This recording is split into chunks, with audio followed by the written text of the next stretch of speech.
There it goes.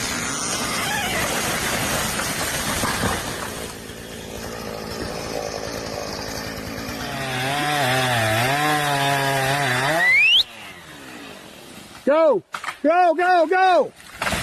Go!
January 2026. This is still January, isn't it? All right. It is. It is January's edition of the Forestry Forum, the Forestry Roundtable, Forestry Forum. I don't know where I got that from. Small businesses series on the Forestry Forum. We have Rick. Nope, we have Tim. Rick is not going to be here tonight. Trying to introduce Rick, but he's not going to be here tonight. We have Tim. He notches, he fells, he probably sharpens his teeth with a file. It's Tim, the Northern Notcher, France, Upstate's original log whisperer. We have Andy from Southern Adirondacks Outdoors YouTube channel. You hear the saw. Oh, that's Paul. I have Paul's thing up there. I wonder where Andy's is. Andy, where's yours? Well, you can call him Paul. He's really Andy, but you can call him Paul. How about that? Close enough. Where's Paul? Close enough. We have Craig from the Kilted Sawyer YouTube channel. He's got swagger of a Scotsman, the skills of a Sawyer. It's Craig, the lumber Highlander quilter. The only man who mills in a kilt. We do not have Neil. Neil is not going to be here tonight. We have Eric and Matthew. And if you know a saying for them, we need them, the Bearded Lumber YouTube channel. I'll make up some kind of saying and they won't like it next month. We got me from Dang, Davidson's All Natural Gym YouTube channel.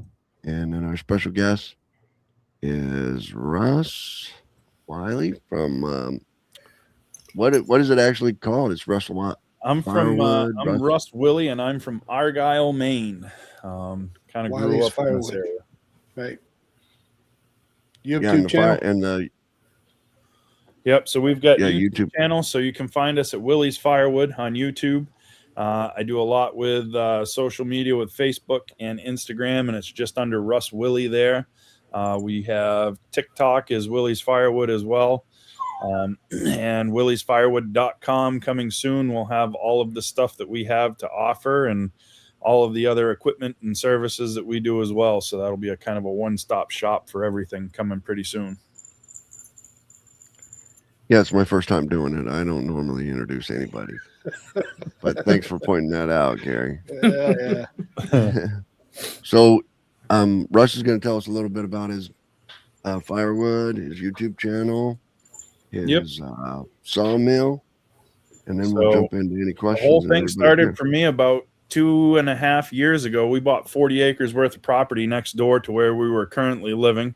And my wife and I had this idea that we were going to clear the land, build a new home, expand my wood yard, and use that to pay off some debt and some bills. And I started a YouTube channel to document what we did as we went through that process.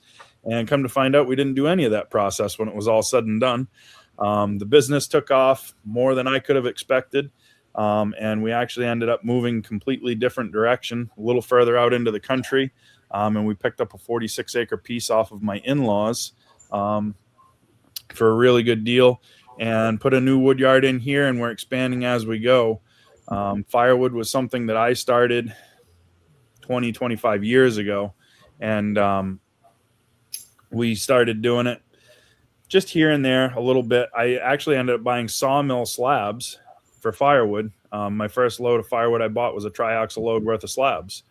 Cut it up, sold it. It sold quick. I said, well, let's buy another one. And then I ran out of slabs because the sawmill I was buying it from saw how quick I was moving them. So they started making firewood out of them themselves and cut me out. So I bought tree length, and we went after it that way. Once we got to that point, we got big. At one point, I had 6 or 7 employees. We had a Bell's firewood processor. I was doing landscape, tree work, forestry, chipping, understory removal. We were doing a little bit of everything. And I lost my wood supply, and things got really tight. So we scaled back. And when we scaled back, we set everything back to the way we started.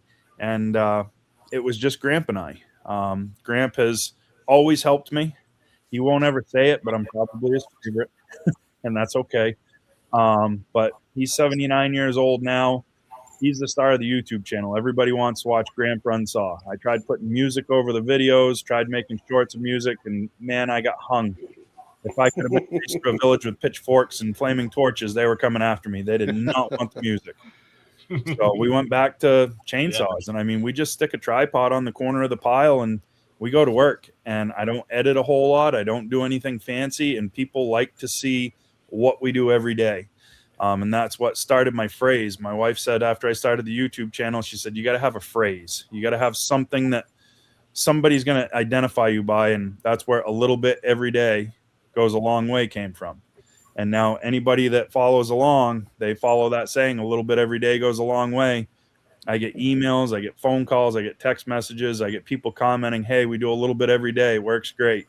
And I always say, help someone if you can, because like today, I was going to deliver firewood and my truck decided it was done. I called my buddy Dave, and because he could help, he came and helped, and we got the firewood delivered and we got going. So that's how the YouTube thing kind of started. And then it was at Bunyan in Ohio, not last year, but the year before. Chris from In the Woodyard came up to me. Channel was new. I had about 1,000 subscribers, I think. He said, hey, I see you and Gramp on screen. You guys are doing a lot of wood. He said, that's pretty cool. He goes, you want to do an interview with me? And he's shaking his head, yes. And I was like, yeah, I guess so. Yeah, you do. He said, so he's come over here. He said, I'll talk to you for a minute. He said, then we'll do a little interview. And he said, you want to know how to make this YouTube thing work? And I said, well, that would be nice. I said, because I'm getting a little discouraged right now. He said, if you want it to work, treat it like a job. He said, you got to be consistent. You got to show up on time. You got to do what you say you're going to do, and you got to keep doing it.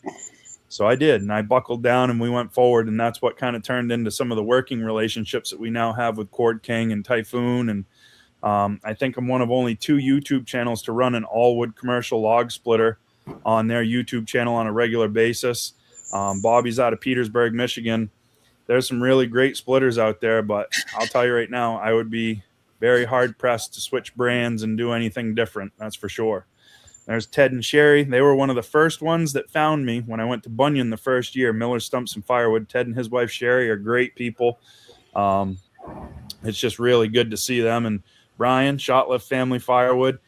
Brian has the only firewood engine roadside firewood rack that I've ever seen. So it's pretty cool. We call it the Woodhound community with the firewood guys. We do a lot of charity events. We do the Hoosier Firewood Hysteria in Indiana. We cut and split firewood for Vietnam veterans. We did like 50 or 60 cord of firewood in 2 days in the pouring rain last year and got all their firewood done for the year. We go to Pennsylvania. We do Hope. The Hope House is a place where people with cancer can go and stay. Everything's taken care of. We did just over 100 cord in 7 hours with everybody that showed up at Hope this past year. And we're hoping to be able to do more next year. So lots of great events, lots of great people. And whenever they show up, it's just like talking to friends. I mean, everything is just, you pick up right where you left off, and it's like you talked to him yesterday. So that's the brief how we got to where we are now. So you own over 80 acres or about 80 acres? We've got 87.5 acres between both pieces of property that we own right now. Yep. And I have access to another close to 200 acres worth of forest land through firewood customers that we've had for years, where I trade stumpage for firewood. So we can go in and we can cut in exchange. So Cold Spring Farms, that's Ryan Willick. He used to be the Typhoon Territory Manager. One of my good friends down in Virginia.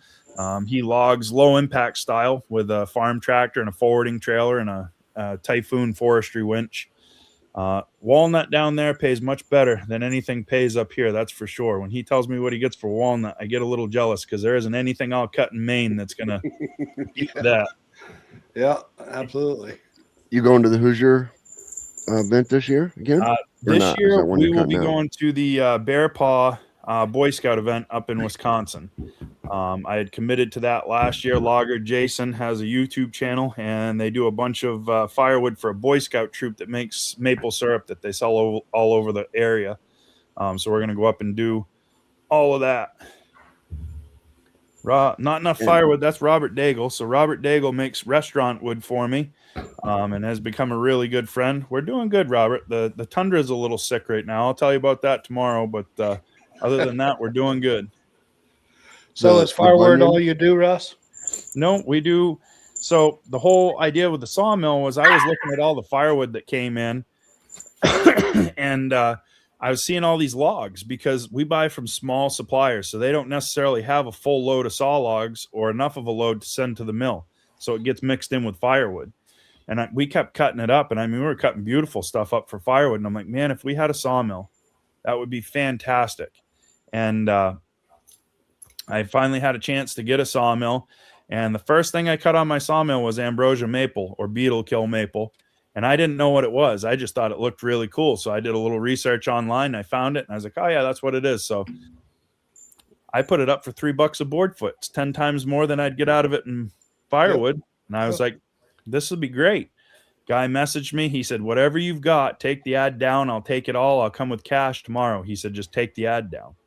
And I was like, oh, I messed up. So I got looking online and I looked at what it sold for, and I see guys selling it for $7 to $10 a board foot. And I'm like, oh man. Yeah. I'm like, I left a little on the tip, but I was still happy. It was 10 times more than I would have got out of it in firewood. Absolutely. So, you know, I wasn't complaining and he was happy, but it's, you know, it's just one of those deals where for years we Grandpa's cut up bird's eye maple in the firewood pile, and we didn't know it was bird's eye until we started splitting it. And I'm looking and the logs are already gone. And I'm just like, oh. Yeah, it seems like bird's eye, spalted maple goes really well. I mean, we get a lot of spalted cherry up here, so we get cherry with a lot of pitch speckle in it. Yeah, really beautiful character and figure. And it's not the prettiest stuff. Our cherry is not like the cherry you guys get down south. Our cherry is ugly, and when you saw it, the character is beautiful. We also have spalted yellow birch, so I mean, it's just like crazy. Yep. Yeah, we've had some spalted yellow birch here and there, but most of the time you got to let it sit. If you want it to spalt, you need to let it sit, and especially leave the bark on it and let nature do what it needs to do. But there's a point where it goes too far too quick, and when it gets to that point, you got to keep an eye on it. Well, as long as you got the mushrooms on the outside, you know it's doing the work on the inside. Yep, pretty much. Yeah. So and did you make it to Bunyan? I did. We made it to Bunyan this year. So we were with Typhoon and Cord King at Bunyan this year. I actually saw Craig at the Cord King booth. He came and tracked me down, came over and just about knocked me over and shook my hand. So saw Craig and saw a bunch of people at Bunyan this year. We actually traveled the logging show circuit for the spring and summer. So our show season will start in Tennessee this year. And I work with Typhoon and Cord King. And I've got another venture that I'll be working with pretty soon too. So that'll tie up some extra time too. So when the time comes, I'll let everybody know, but we're still going through a little legal stuff to make sure that we've got our I's dotted and our T's crossed before we let the cat out of the bag. You ever make it to the Woodsman's Days in New York? We were there this year. Yes, sir. We were there also. I was up there with Cord King and Typhoon again this summer. We traveled with Cord King and Typhoon. I did the the Northeast Forestry Expo in Bangor. We did the PA Timber Show in Pennsylvania. We did Boonville. We did Bunyan. And there was one other show that we did too. Plus, we did 4 charity events. We spent a pile of money traveling, but met a lot of great people and had a ton of fun. So yeah, it is fun, isn't it? Yep, it is. Bunyan was a riot. Bunyan is always good. Bunyan is where most of the YouTube channels show up. So anybody with a YouTube channel, they usually end up at Bunyan, and everybody gets together. So for the firewood side of the things, everybody goes to the Fairfield Residence Inn in Cambridge, Ohio. Dan from Back 40 Firewood, he does his Friday Night Live over at the Residence Inn. You've usually got Easton Made, Andrew Easton, and Bob Nelson from Wolfridge, and all the manufacturers. Everybody's there. Everybody's having fun. Bunyan is just a good time. And we did the International Firewood Expo too. Ryan from Cold Springs Firewood just reminded me of that in the chat. So nice. A lot of the same like-minded people in the same area for the weekend. Yeah, absolutely. And you know, that's the whole thing. It doesn't matter if Craig runs a wood miser and I run a cook saw. Yeah. We still get together. We still have a good time. We still razz each other. Doesn't matter if he runs a Husky or if I run a Steel, you know, whatever it is, we all kind of work together and do what we need to do. Yeah, Len's right. The great party at night too at the Residence Inn. It makes for a rough morning, but it's a great night. So yeah. But yeah, the sawmill thing is something that I've always been interested in. I almost bought a sawmill right out of college. That was my actual senior project in college, was laying out a sawmill business and seeing if it would be viable and how we went about doing it. And it worked on paper, and it still works on paper to this day. It just, things didn't line up and things changed. But now as we go, I've got a goal for this coming year. I'd really like to saw 100,000 board feet. And that's kind of my goal that I've put for myself. And we're at about 5,000 right now, and we're in January. So I think it's doable. We've got a lot of lumber and a lot of logs coming into the yard. So we'll give it a try and see what happens. That's awesome. Go ahead, and John. what type of mill did you say that was? So I've got a Valley Green Monster out of Canada. Okay. We're looking at hydraulic because I know 100,000 feet with a manual mill is going to wear us out in a hurry, especially when we start sawing the big stuff. But for right now, what it is, I mean, my buddy Dave and I, he's got his own business, and we sub back and forth between each other, and we split the money from the milling. We can do 3,000 feet if we have a full day and we just put our head down and go. It's just finding that motivation to make it a full day and not drag your feet in the morning to get going. So, right. How much of that tree job got you thinking about that sawmill? Was you already had the gears turning on that, and that job kind of added to it? Yeah, I knew I wanted to build new roadside racks, and I knew I didn't want to spend the money on the lumber myself. So when Dave called and said, "Hey, I got a big job. We're going to take down 6 or 8 big white pine. We can have the wood from it. You come do the work, help me chip it up and get everything hauled back, and we'll turn it into lumber." So we've got roughly just shy of 3,000 feet in the stands right now worth of lumber. Surprisingly, it adds up quick. And then, the other 2,000 feet or so that's left, we've sawn or are sawing for customer orders. So that'll be extra profit on top of that job and besides the racks. So it's super looking lumber. Yeah. Oh, it's great stuff. I mean, it's white pine. The butt cuts on them are all would have been select logs if we had sent them to the mill. Joe's messaged me as Verizon's freaking down again. Oh yeah. Yeah, I saw that was down earlier this week, wasn't it? Verizon. Yeah, he had issues. Lots of people with Verizon were held up this week. Wow. Yeah. Crazy. Well, he knew Russ was coming on, and he said he wanted to participate more than just saying hi. Yep.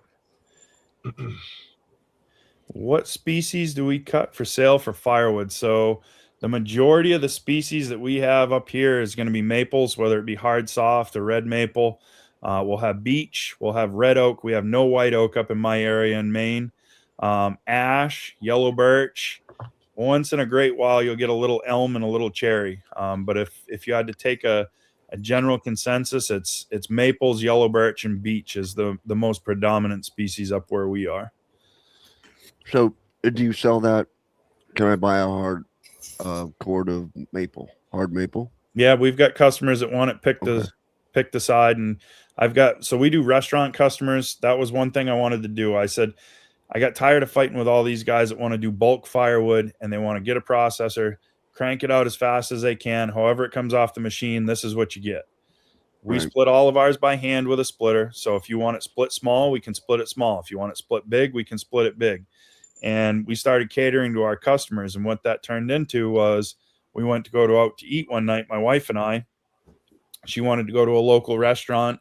And it's not my favorite restaurant, but they got wood-fired pizza. So I said, that's all right. I said, I'll grab a pizza and a beer. I said, it'll be great. We went down. There was no fire in the oven. And I was like, well, what's going on? They said, well, our wood's too wet. We can't get it to burn. It was the middle of the winter, so it was cold and icy. I had barbecue samples in the back of the truck for a new barbecue restaurant that was opening up. I brought those in, a couple of my fire starters. I said, here. I said, fire the oven up. Let's go. So they fired the oven up. I got my pizza.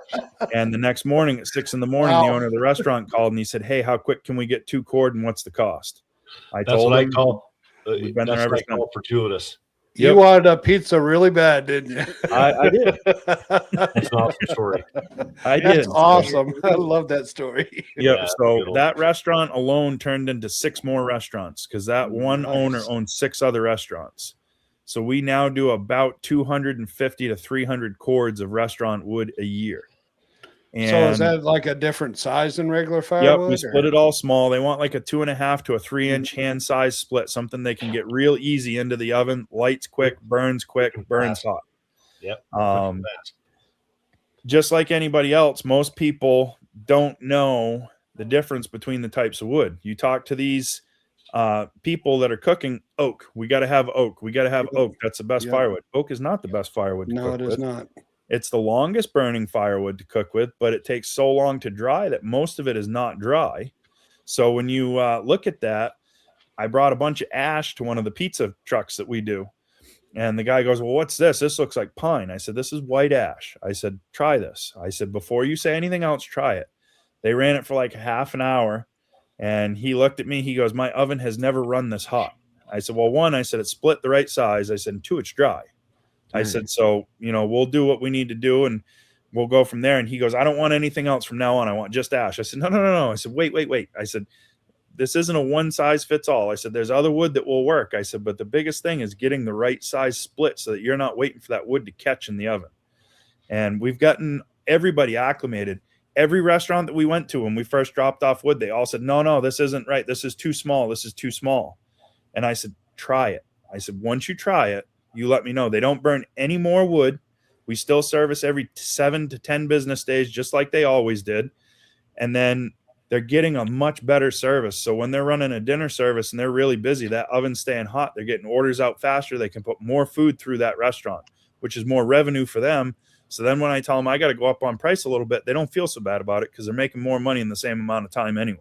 Right. So it's, you got to use your customers right. That's the biggest thing is educating your customers. A lot of times, the firewood guy just drops wood off and says, here's your firewood.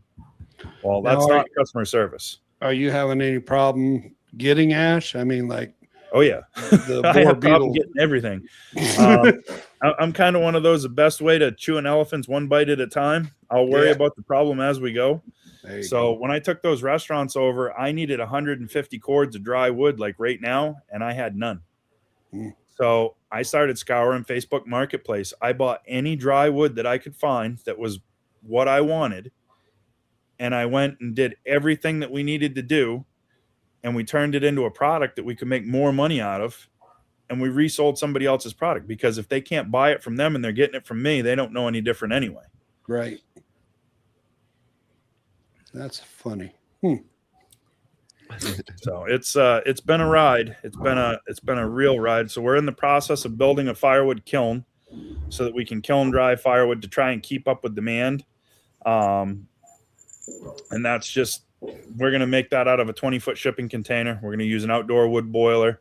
And I had toyed with the idea of an iDry unit. There's another one all pre-made that we can get everything all hooked up. So we may still go that route. And TJ Stonehouse is a guy that follows my channel. And every video you can tell he watched the whole thing because he'll either write you a poem or he'll have hashtags for the video through the whole video.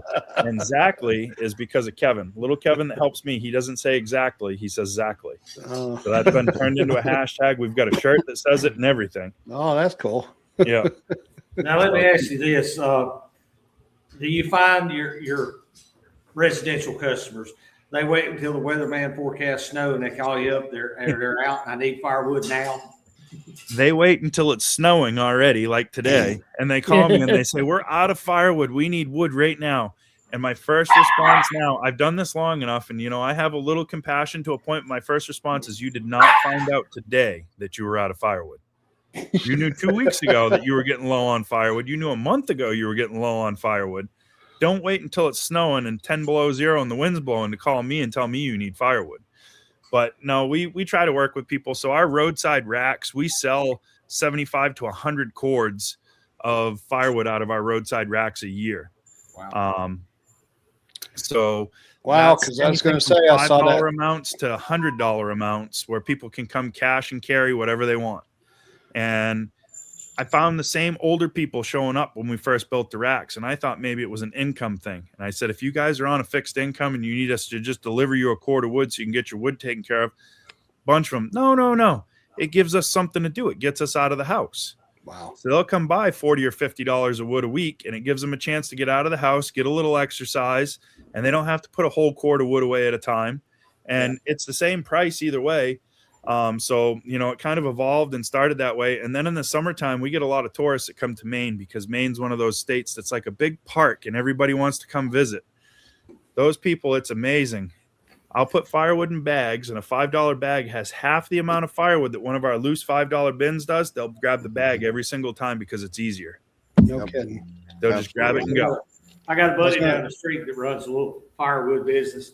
And I kid him. I tell him he's selling gourmet firewood because he wants it has no bark. It's beautiful little 3x3 or 3x4 squares. Yep. No rot, no disease. He's selling high-end firewood. And he was here a week or so ago. I asked him, I said, "You sold any firewood?" He sold 30 bins. He stopped by yesterday. He said, "Man, I sold out."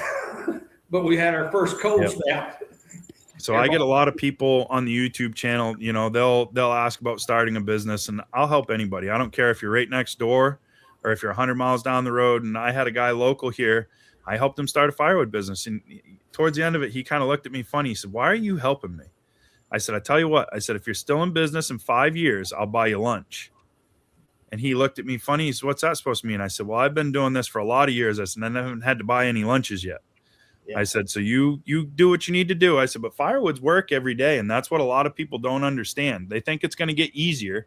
It doesn't get any easier. It's the same amount of work tomorrow as it was today. And, it takes a long time to get used to that kind of work. I mean, sawmilling's a completely different type of work. That manual mill, to push that mill for a day versus running firewood, I couldn't figure out what was wrong with me the first time I ran the mill for a whole day straight ahead. I got up the next day and I'm like, what is going on? I couldn't hardly walk. And then I was like, it was a stupid sawmill. I was like, I can't believe that. So those roadside bins you have, are they all the same size or different sizes? Or we've got amounts from $5 all the way to $100, and it figures out to $300 a cord, cash and carry. Whether you grabbed $65 bins or you grabbed $300 bins, you're going to get the same amount of wood. So you got coverings over them or no? Yep.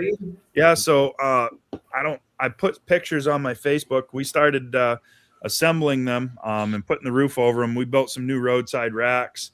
The old ones I just made out of 2x4s, and they were out by the road for 7 years and lasted. But the new ones we put on 8x8 pine skids, built everything out of true sawn 2x4.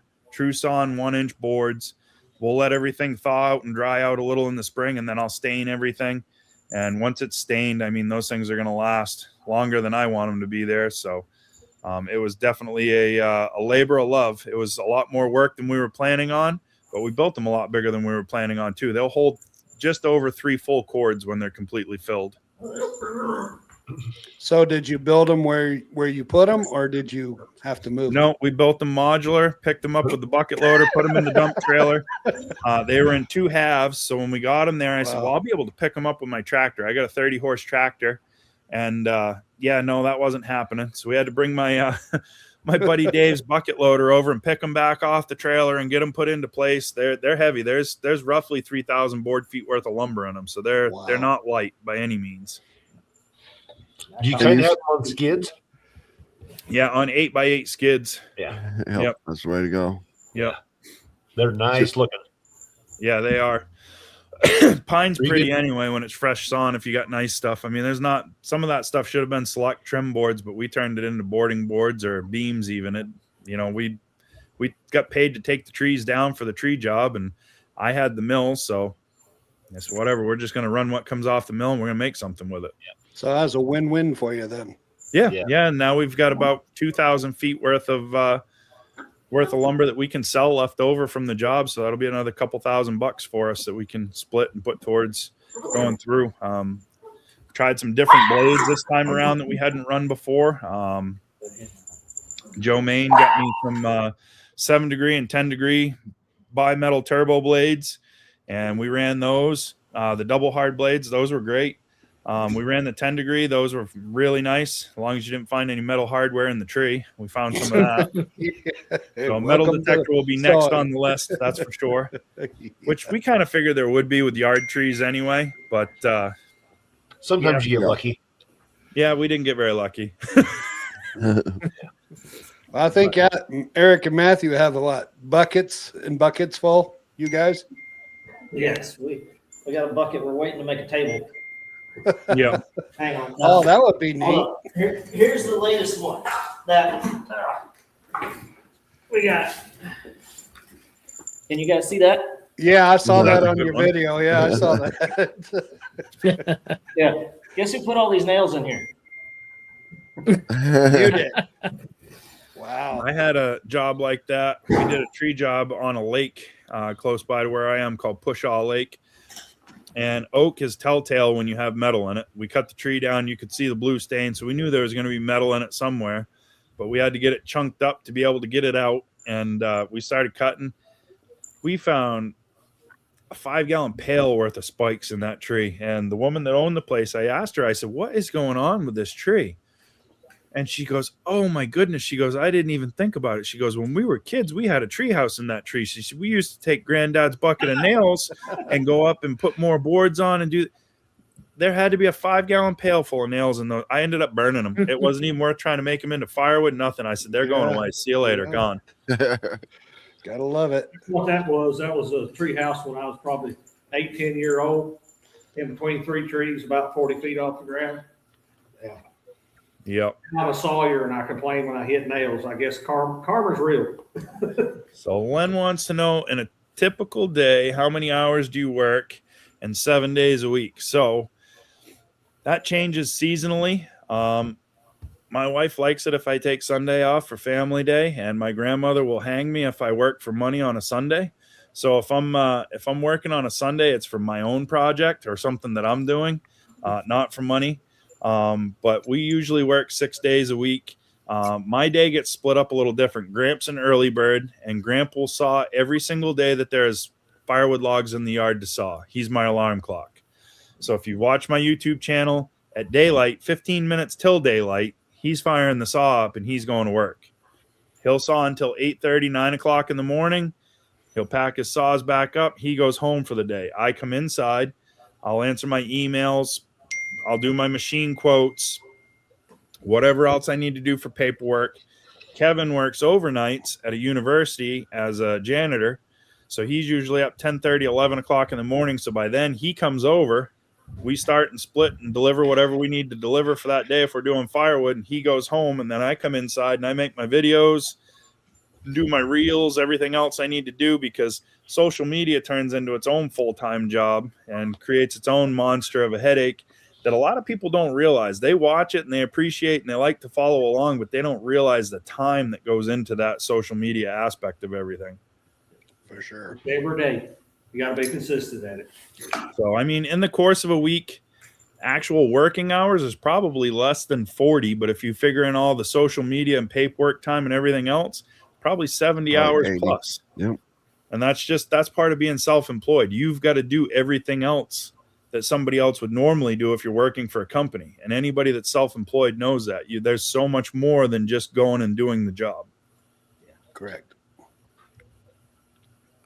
So for you guys that are here, I was kind of glad to be able to sit down here. I'm going to pick at you guys a little bit. For those of you that are sawing, how did you build your markets and how did you get established in your area? Because I know up where I am, there are tons of guys that sell rough sawn lumber everywhere, and I don't see a whole lot of it moving, but I know it moves because they wouldn't be buying all these mills and they wouldn't be doing this stuff if it wasn't going somewhere.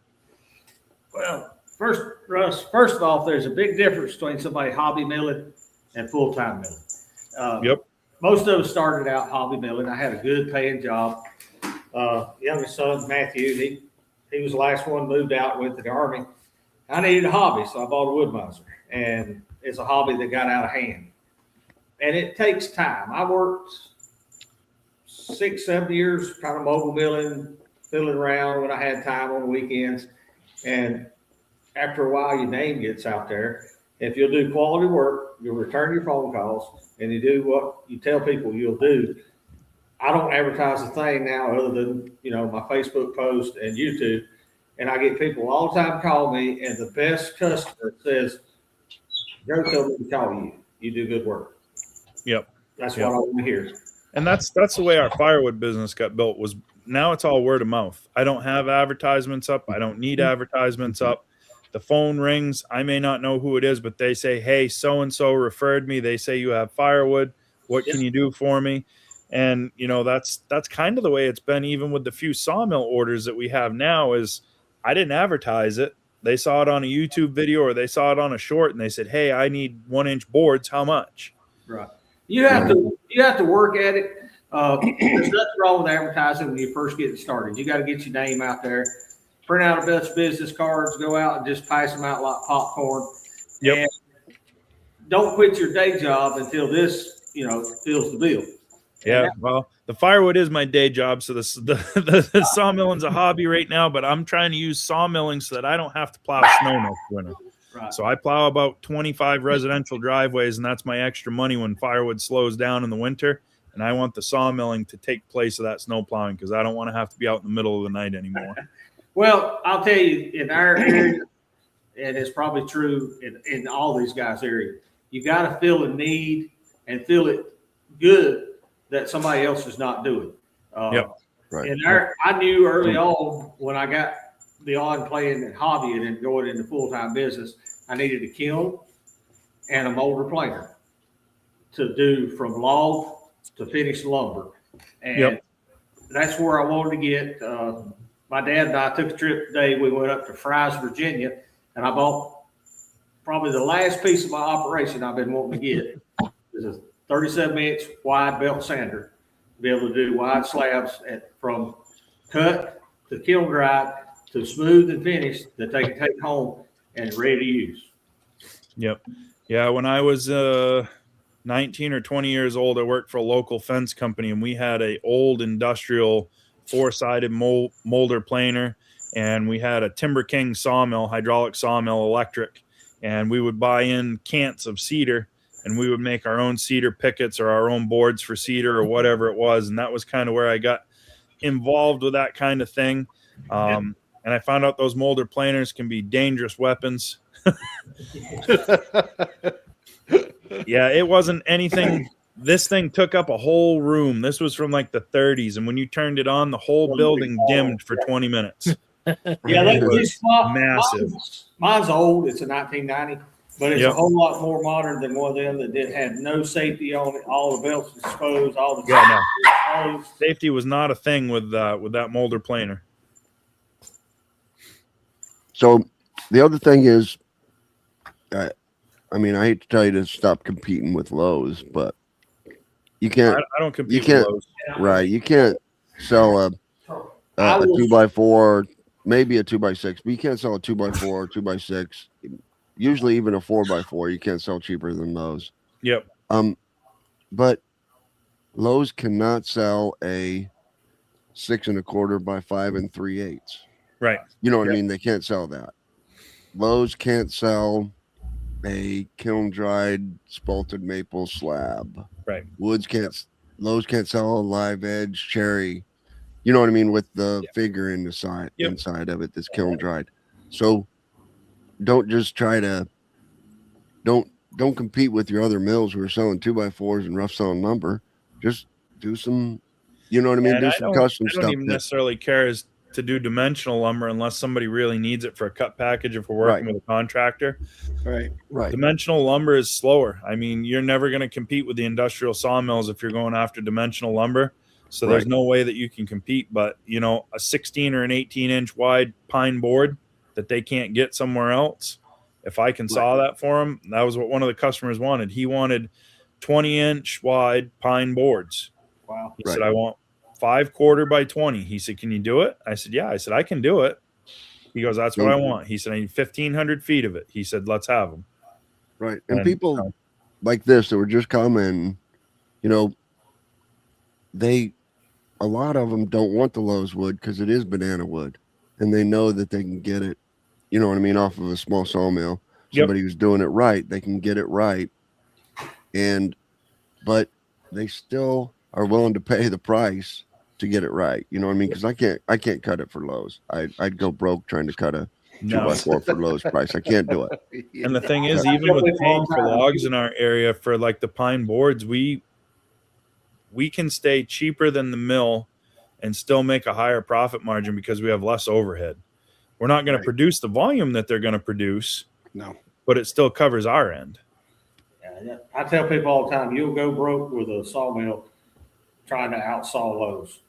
Oh, yeah. Yeah, you're not going to outsaw the box store. The only dimensional lumber that we normally saw is somebody brings me their logs and say, I want 52 by 4s, 102 by 6s, and, you know, some 2 by 8s. Yep. I'll do that because at my saw price, they're a lot cheaper than going to buy Lowe's lumber because it's their material. Yep. It's their log. Yep. A good thing if we've gotten into here lately is timber frame. We've sold out several big timber frame packages where they bring the wood in, and I got one sitting on my yard here. I'm waiting on the guy to send me a check. 22,000 board feet of a timber frame. Yep. We got a gentleman probably an hour south of me on the coast, and that's what he does. He makes timber frames. Yep. So he buys in logs and he makes timber frames, and he's usually got them stood and erected beside the road because he's down in tourist country. So the tourists come rolling through and they see, oh, look at that. Isn't that nice? Next thing you know, that one's tore down and he's working on another one to put another one up. Well, I'll tell you, with your sawmill business, whatever you can do to add value to your wood, whether you're cutting something unique, a walnut, a cherry, an ash, or something that they can't get, or kiln drying it to add value, or buying you a piece of machinery to finish process it so that when they drop off their log and they pick up their wood, it's ready to go in their home and they don't have to deal with nobody else but you. You'll make money. Yep. Yeah. So that was one of the things when way back in college, over 20 years ago now, when I did my paper, I was looking at the molder because I knew after the boards were made, if I had them dried, if I put my lumber ahead, if I could turn that into a finished product, I was going to get a lot more money for it. So I knew that right from the start. And that's kind of the reason for the kiln. We're going to have 2 kilns when we're done. I can have one drying lumber and I can have one drying firewood. Yep. You know, they're both going to be able to do one or the other. If you're good at it, people will pay you to dry their own wood. My next kiln run after the one that's in there currently is mostly customer hardwoods. Yep. I don't run a lot of hardwoods because it takes up a lot of time, but 2 or 3, 4 times a year, I'll put in a load of hardwoods. And I tell people, if you want in, this is when you need to be here. Yep. Yeah, BGW Enterprises, he just said low boy timbers are a decent moneymaker, and he's right. I've saw lots of decking for trailers for low boys and equipment trailers and stuff like that. It's usually hemlock up in our area that we use for trailer decking, but saw lots of it. John, didn't you just have something like that? I just did a low boy. I just put out a video about a guy getting some low boy timbers out of his yard. And this one right here, this is the perfect example right here. I said it in the video that I put out today. Stop trying to compete with the Amish. You can't. Stop trying to compete with Lowe's. You can't compete with them. Cut something that the Amish are not cutting And even if the Amish can cut it for 29 cents a board foot or whatever the heck they can cut it for, set your price, set whatever you can cut it for and make a profit and keep that price. Yeah. And when they say, when you set your price at whatever you set it for, $2 a board foot for this board, and they say, well, I can go to the Amish right down there and get it for 29 cents a board foot. Say, okay, see ya. Go get it there. You know, you cannot, the Amish has 17 people that all they have to do is feed them and they work for free, you know, and you can't do that. Listen, if I'm going to work for free, I got a CDL in my pocket. I'll be back on the road tomorrow making a bucket. I got one of those too. And not have to deal with it. Yeah. Yep. Right. I'm working for free. Yeah, we have Amish all around us, and you guys know that. So we just got our niche doing something else that the Amish will not do. You know, we just do the custom hardwood slabs. With the firewood business, like Russ is just saying. Exactly. Yep. You know what I mean? Yeah, I didn't want to compete with all the bulk guys doing processor wood, so we went to the restaurants. And I knew the restaurants were getting wood that wasn't decent, so I said, here, I can give you something better. And, you know, when we started giving them a product that worked better for them, you know, that one restaurant turned into 6, and that 6 restaurants has turned into 2 barbecue restaurants besides. And now the people that own the 6 restaurants, they've got 27 Airbnb properties that they rent out in the summer. We go there and we're going to be stocking their firewood racks for them. And the guy said, I want you to assume that the rack is empty, whether you put 3 sticks in it or you put 300 sticks in it. He said, you bill me the same for an empty rack. He said, when you go to fill them, he said, fill them. Wow. So, okay. And it's things like that, you know, the high dollar, the high volume wood processor is not going to give somebody just cherry, just maple, just, you know what I mean? But it's more work all the way around. So when you look at a processor, so like Cord King, I work with Cord King, for example, they have a machine called a repeater, and basically it's a box wedge. If you've seen a commercial splitter, they've got the square box wedges that make the perfect square splits for your bundles and your smoker wood. Right. They've got that built into a processor now. So the typical giant chunks that come off a processor are non-existent. Now everything that comes off that processor is uniform, it's consistent, it's the same. You can set just oak on there, and you can run a cord of oak for a barbecue restaurant. You can give them a 3x3 split if that's what they want, and you can just run the wood. But when you get some of the bigger processors with the traditional star-shaped knives, if that's not centered right and the guy running it's not paying attention, or he's listening to his ear pods and he doesn't care, you're going to have kindling coming off the bottom, and you're going to have pieces that won't fit through the door of the stove coming off the top. And he's going to say, well, I don't know what happened. I was running the processor. Right. And don't your splitter, Craig, have the box wedge in it now? Or you can make it does. They offer a 3, 4, and a 5-way. I believe it comes with the 3-way. How's Mama liking her uniformly splitting wood now? She loves it. Yeah. It's amazing, you know, if you make a really nice product with firewood or lumber or any of that stuff, if you give somebody what they want, they'll pay for it. Yeah. And that's what it is. It's, you know, again, it's listening to your customers. And, you know, the guy that wanted 20-inch wide pine boards, I wasn't about to tell him that they're going to cup and they're not going to be what he wants if he doesn't really dry them and pay attention to them when they're drying. But correct. That's what you want. Have at it. We'll cut you whatever you need. Well, that's what I told my neighbor down the road. He's a good guy. He moved here from California, semi-retired, just wanting something to stay busy. And he talked to me about firewood. And I said, you can't compete with Jim Bob, a chainsaw, and a pickup truck. I said, if you're going to compete in the firewood market, you need to do something a little more streamlined. I can say I call him the gourmet firewood processor. Yep. There's lots of guys that they do just cooking wood. So there's a guy, Yadkin Valley Outdoors, Jason Phoenix. He does a lot of cooking wood, and he's got a vertical splitter, and he'll make the perfect square splits, no bark on them. Everything looks real pretty. Marlon Petrie down in Tennessee, he and his family, he uses his axis vertical splitter more than he uses his horizontal splitter now, because he's looking for that real uniform, pretty firewood. And, you know, there's something to be said for spending the time to make nice firewood, and then there's something to be said for spending too much time trying to be perfect when what you're done to do is just burn it and turn it into ashes anyway. Correct. I burn firewood in my house, and what I burn, I don't care what it looks like. I just want a uniform length and somewhere between a 3x3 to a 6x6, and in the stove it goes. Yep. I'm not selling it to anybody. It's for me.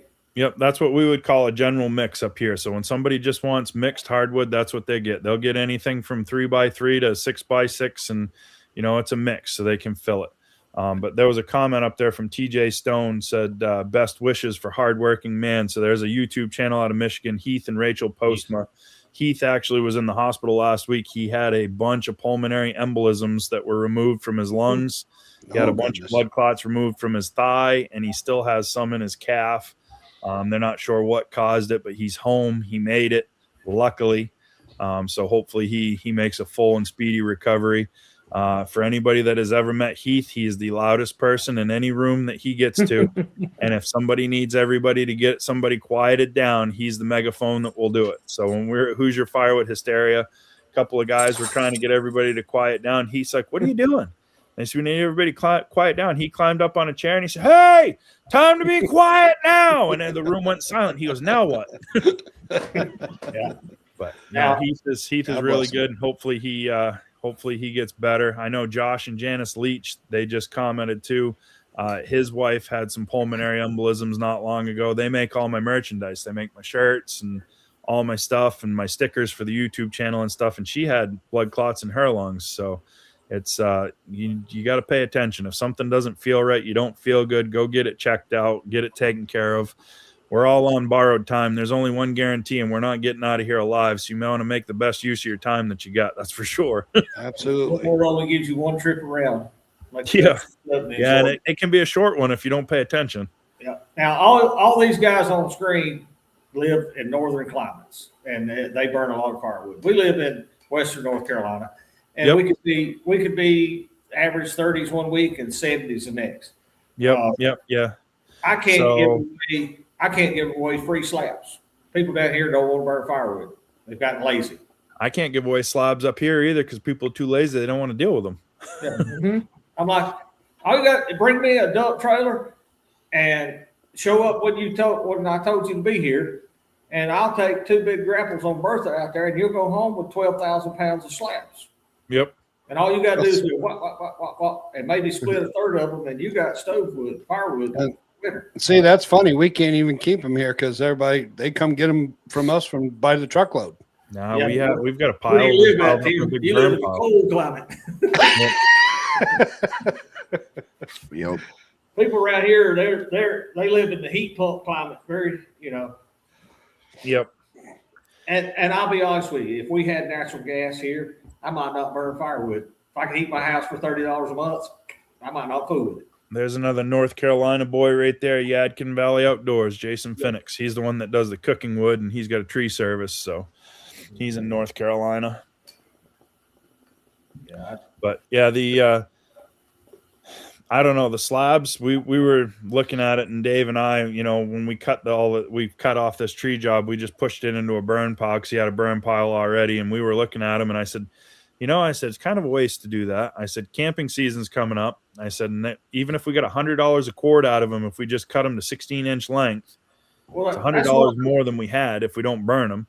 Well, that's what I was going to ask, is that you couldn't take your slabs and make a lower quality firewood, because you're going to get a little more bark with slabs than you get with a round log, and put it out there and sell it to people on a budget. Yeah, you burn a little bark, but it turns to ash and makes good heat real quick. Yep. So that's what we're going to do. So the softwood slabs we're going to use for camp wood. And we're going to make a rack with 16-inch dividers so we can just saw down through the dividers, and then we'll pick it up with a tractor and be able to dump them out into a trailer or a bin or whatever. And then we can just scoop and load when somebody wants to come get some. I don't want to fuss with them any more than I have to, but I want it to still be uniform. That's one thing, Gramp, he's always got a 16-inch stick. And when I was a kid cutting firewood, if you didn't have that stick, he'd wrap you in the knuckles with it and say, "Here, you want this?" Yeah, I'll take that. So, Russ, do you also make fire starters or no? I do. We make fire starters and ship them all over the country. Actually, Nice. We take our sawdust from our firewood production, and I've got screens, and we dry it on the screens next to the wood stove in the wintertime. Dry the sawdust out just as dry as we can get it, and then we mix it with soy or beeswax, depending on which fire starter we're making. Our beeswax ones are food grade, so those are good for your barbecue smokers and all that. They say soy is, but I don't think soy is a food, so I don't put that in the food grade stuff. That's just the regular. Gotcha. Use it to start what you want. But yeah, we ship them all over the country. So, are you marketing that on Amazon or something? I sell them right through my Facebook page, and I'll let people put their own advertisement on it and mark them as their own. I mean, as long as I'm getting what I want for them, I'll ship them to you in plain bags. You want to put your sticker on it and tell everybody they're your fire starters? Have at it. And I ship master cases all over the country.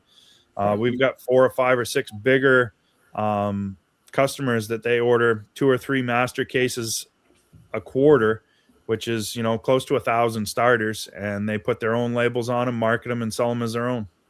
Come by, I'll give you some sawdust. I probably got 20 dump truck loads. Well, the sawdust off the band mill doesn't work. It's too fine. The wax doesn't absorb into it. It puddles on top. Right. Yeah. So you need the chips so that the wax can actually filter down through. How about the chips off your mower? Or are they too coarse? Those are probably too coarse. It's fussy. It's a fussy thing. Yeah. Andy, somebody's asking about what you guys do with yours. The softwood where I'm cutting, I built a sawbuck, and I'm cutting those into 16-inch lengths and stacking them and having, we offer it up on Facebook. Usually we have way more than we can deal with right now. So the softwood we're cutting up.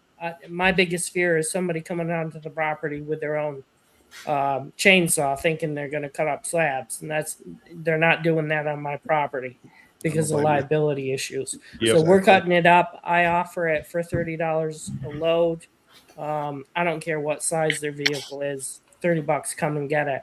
And what I've been doing with people is, if somebody actually shows up, I tell them, give me $30 and you can come all season, all summer long, and reload anytime you want for free, because we got to get rid of it. The hardwood, we separate. I cut it, and then we stack it. And every once in a while, I'll give a load away, but we've got it for ourselves or whatever we want to do. And you guys are too cheap. We are. I wonder if that's Rick right there, John. Hello, gentlemen. It's got to be. I did not type that in there. We're cheap because we're hobbyists, not in business. Correct. Yep. My pine slabs I'll sell. I'll sell a white pine slab load, pickup load for $25 if I don't have to cut it. Yeah, if I don't have to cut it. Rid of around here is for making molasses. But my the maple and the cherry, maybe a little bit of pine slabs, that's going in my campfire wood. I'm selling that for $600 a cord. And then my oak, I'm not selling, I'm burning. So $600 a cord. $600 a cord. Yep. We got guys around here maple and a pickup truck load delivered stacked for $75. I'm like, I ain't touched it. Yeah. That's more than I get from my restaurant wood. My restaurant wood, my expensive wood up here. So you got yourself a market right there. You keep that one quiet. You don't tell anybody. I sell it just out of a rack. I was watching you build your rack. I sell it just out of a rack like yours. Only my prices equates to $600 a cord. Wow. I sell it in everywhere from $8 to $30 at a time. I guess I got to start building another rack then. We got to have a second one. We'll something different, see how it works. You did quit cutting lumber, just start cutting firewood there, buddy. Right, yeah. Wow. But in my oak, if I ever get any extra oak, and I don't split it, I just sell the slabs, and I sell them for $400 a cord for oak. And but you know what I mean? It's a totally different, place. It's a totally different. My white pine, I'm not selling a white pine board for less than $2 a board foot, straight off the mill, green. there's no way I'm doing it any less than that. And wow. We're lucky if we get 75 cents a board foot. Yeah, that's anything. I couldn't do it. 1x8, 1x10, we're 75. 1x12 or $1. Anything over 12, it's $1.25 or higher, depending on what it is. But yeah. Well, I tell people on my YouTube channel all the time, don't worry about what somebody else gets. Correct. You're in the markets you're in, and you got to get what you get there. Yep. Around here, white oak and red oak grow like weeds. They're not worth near as much as it would be to you guys in the north to have a harder time getting a 36-inch white oak 100-foot tall. Right. White oak's outrageous up here. Yeah. But we have no white oak up here in Maine, none. But the reason you're red oak, I couldn't drive to North Carolina, get a semi-load of red oak, pay for it, truck it up here and sell it at my price and make a profit. You know what I mean? You can't do that. That's why it's down there. And all you can do is sell it down there. That's all you can do. I tell people all the time, the market you live in, find 3 or 4 or 5 species that you can buy every day from a local supplier, the tree guys, your graders, whatever, and focus your business on what you can get locally. Yep. I get people all the time call me, well, I want some sacred cypress. I'm like, dude, you need to call my buddy in Louisiana. They got it down there. They don't have it here in Western North Carolina. Right. I can only sell what I can get locally, readily available. And that's all I can do. Yeah, see, I can't even get a hard maple. Hard maple is a yard tree down here, around here. All ours is soft red maple. Cooking wood, $1,200 a cord. Yeah, that's what my bundle would. So if you look at like the 3/4 cubic foot bundles that you see at gas stations and stuff like that, that's what my bundles figure out to is about $1,200 a cord, which sounds great. But there's so much more work in wrapping and handling those bundles and delivering those bundles. At the end of the day, my best money maker is my restaurant wood, because I'm only handling it but the one time and you're done. And it's a consistent business that you can plan on. You may have 1 week they wipe your racks right out and then you sell nothing for 3. Yeah. Right. Yep. Now, if you live close to a national park, they've changed those rules a few years ago. You can't pull wood into a national park that's not kiln dried. And if you take wood into a park to burn, it has to be a processed kiln dried wood bought from somebody like you. So Boxcar 75 says, on the roadside stands, do you have any problems with theft or people not paying? In the 7 years that I've done it, I've had 3 people steal. I put it on Facebook the first time. Didn't really find out anything. The second time, somebody took about $175 worth of wood in the middle of the night. And I put something on Facebook and I said that the roadside racks are going to go away if the theft continues because we're not working for free. Well, I had a firewood customer that I've had for years, stop and drop off a $500 check written to cash. And in the memo, it said, for those that can't help themselves, please put this in your savings account. People need these roadside racks. I called her and I told her, I said, I don't want the check. She said, I didn't ask if you wanted the check. She said, I told you to put it in your savings and take it. So I did. And we've not had but many issues since.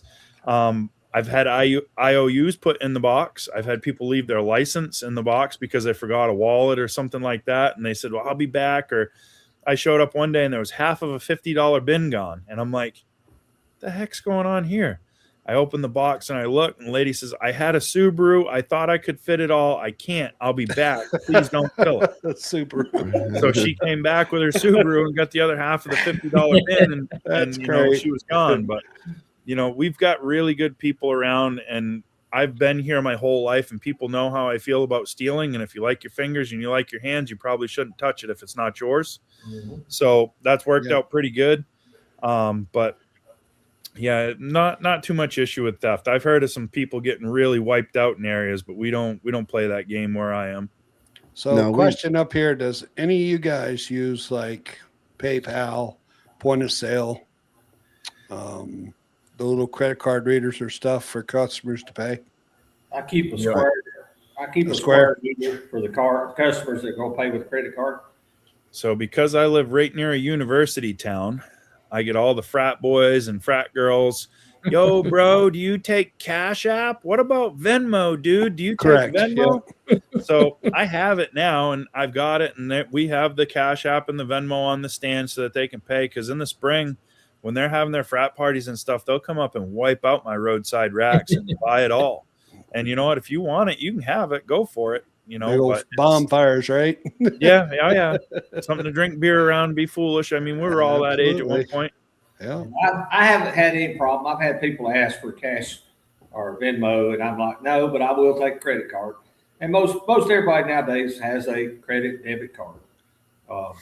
So I'll tell you that Blake Fishing 207, his dad has a TikTok channel, and Blake started a small YouTube channel. He bass fishes, and his older brother, likes anything with a diesel engine. So he started his own YouTube channel, and they follow along with all my stuff. And I think it's great to encourage anybody young to do any of this stuff, because if we don't have the young guys getting any, inkling of what's going on here, if we keep all this in knowledge to ourselves, it's not going to work. So when you come to the logging shows, if you see me, look around for the kids, because I've usually got the kids with me, and we're running equipment, because they've got to figure out how this stuff works. They've got to get their hands on it. They've got to see what's moving, how it goes. And then once the parents see that this kid can run a piece of machinery and he's producing a valuable product, then they come over and they say, hey, what's he doing over there? And they start looking, and all of a sudden we're talking about a firewood processor for the family, or we're talking about a logging winch for the tractor. It's getting the younger people involved. Well, I tell people that's the secret to YouTube.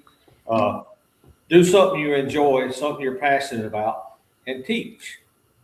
Most all the videos we do, I don't just film us sawing, because I consider that to be boring.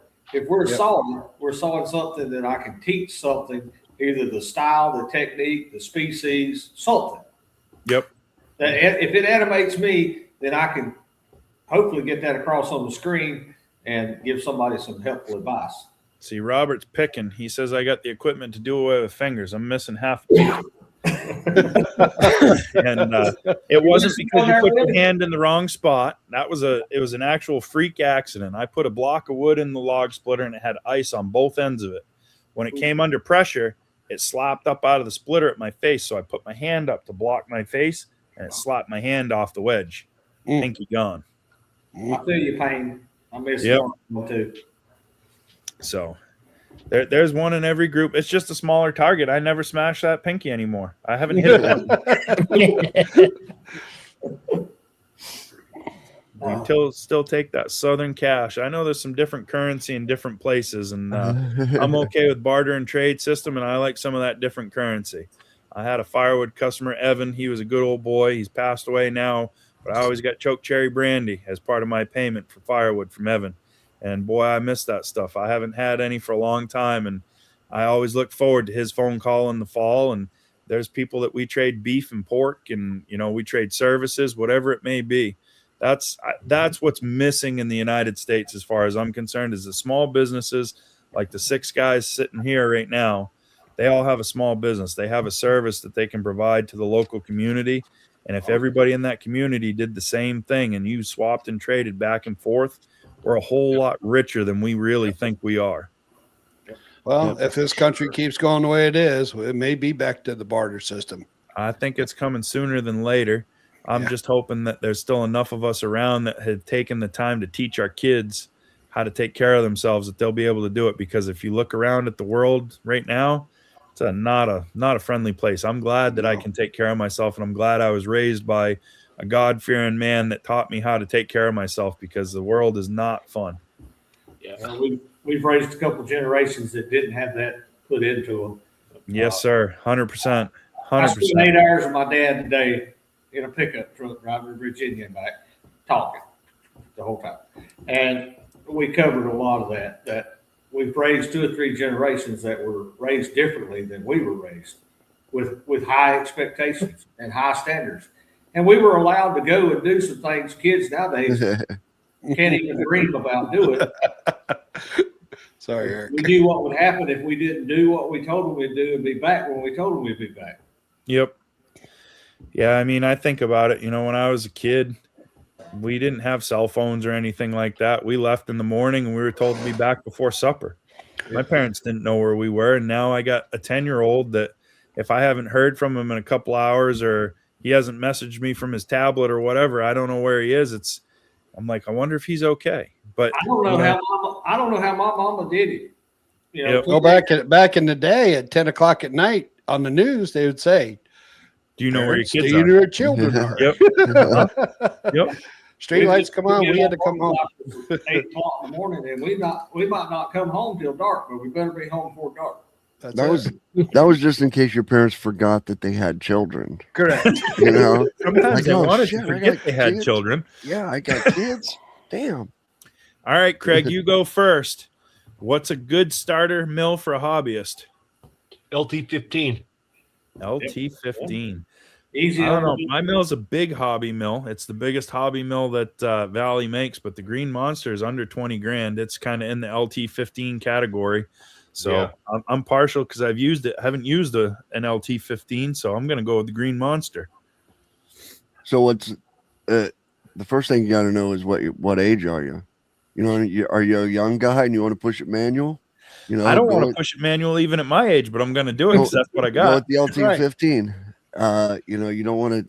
As soon as you decide you're too old or you don't want to do it manually, you got to go with the lowest. The lowest one is the LT35. Yep. Hydraulics. Yep. That's the lowest hydraulic mill. I would say if you're going to be a starter on a mill, get what you want, because don't settle for too small or too big. Get what you want to start with. You know, don't let money be a decision for you, because you won't be happy if you get too small of a mill. You will not be happy if you get too big of a mill and don't like it. You know, still lots of variables with the hobbyist. Yep. Right. So my suggestion would be to buy what you want to begin with. Yeah, buy what you can afford if it's a hobby. Well, as a hobbyist, we bought the LT15. We've been really happy with it. The things that would have done different in our circumstances, we have the 19 horse, probably would have gone with the 25. And at times, there's times we wish we had gone with the LT15 wide. I guess I didn't say that. We have an LT15. And the wide at certain times would definitely have been nice. I started with an LT35, and I don't regret it. I had money to pay for it. When I wrote off the lot over there, it belonged to me, and that made making a profit with it a lot easier. And I bought it as a pure hobby. I was still working a full-time job. I just wanted a hobby, and it turned into an addiction. But it worked out for me, because when I first got home and he had it, I was walking with a cane. I had such bad back problems. I was just over there running the hydraulics for him. Yep. I started with that mill, but manual version. Yeah, I think I'm the only one in here tonight with a Hudson. So I've got the Oscar 330 Pro. I really like that. I looked at a Hudson full hydraulic mill last fall, but it sold before I had a chance to get down and actually put my hands on it. Well, Tim, tell us about your customization of the Hudson. Which one? Well, yours for starter, yours, and then mine. Well, Rick's got the Franken mill. Well, we had the lift bale put on mine, and then we got it where it self-drives itself now. We've got what else did we do that thing? We did so many things, Craig. I can't remember. Laser. The what? Laser. The laser. Yep, the laser. Yeah, the laser. I've watched a few of your videos, and I saw that, and I said, man, if I had that laser, I wouldn't be cutting into my backstops all the time on my mill. Right. Did I see you with the seat as well, or what was that? Yeah. We made a riding mill. that wasn't us though. Wood Miser did that way before we did, but we're playing around. I mean, you know how we are with Craig. Yeah, I think I get a good chuckle out of that stuff. But yeah, I mean, Rick's quite the inventor, and he's got quite a few things going on with Hudson, and so we're not going to say anything right now, but something's going to be. Yeah, I got a bunch of those things too, and I got to keep my tongue quiet a lot.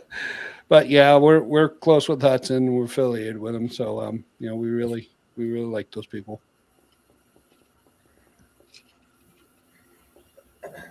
Let's see.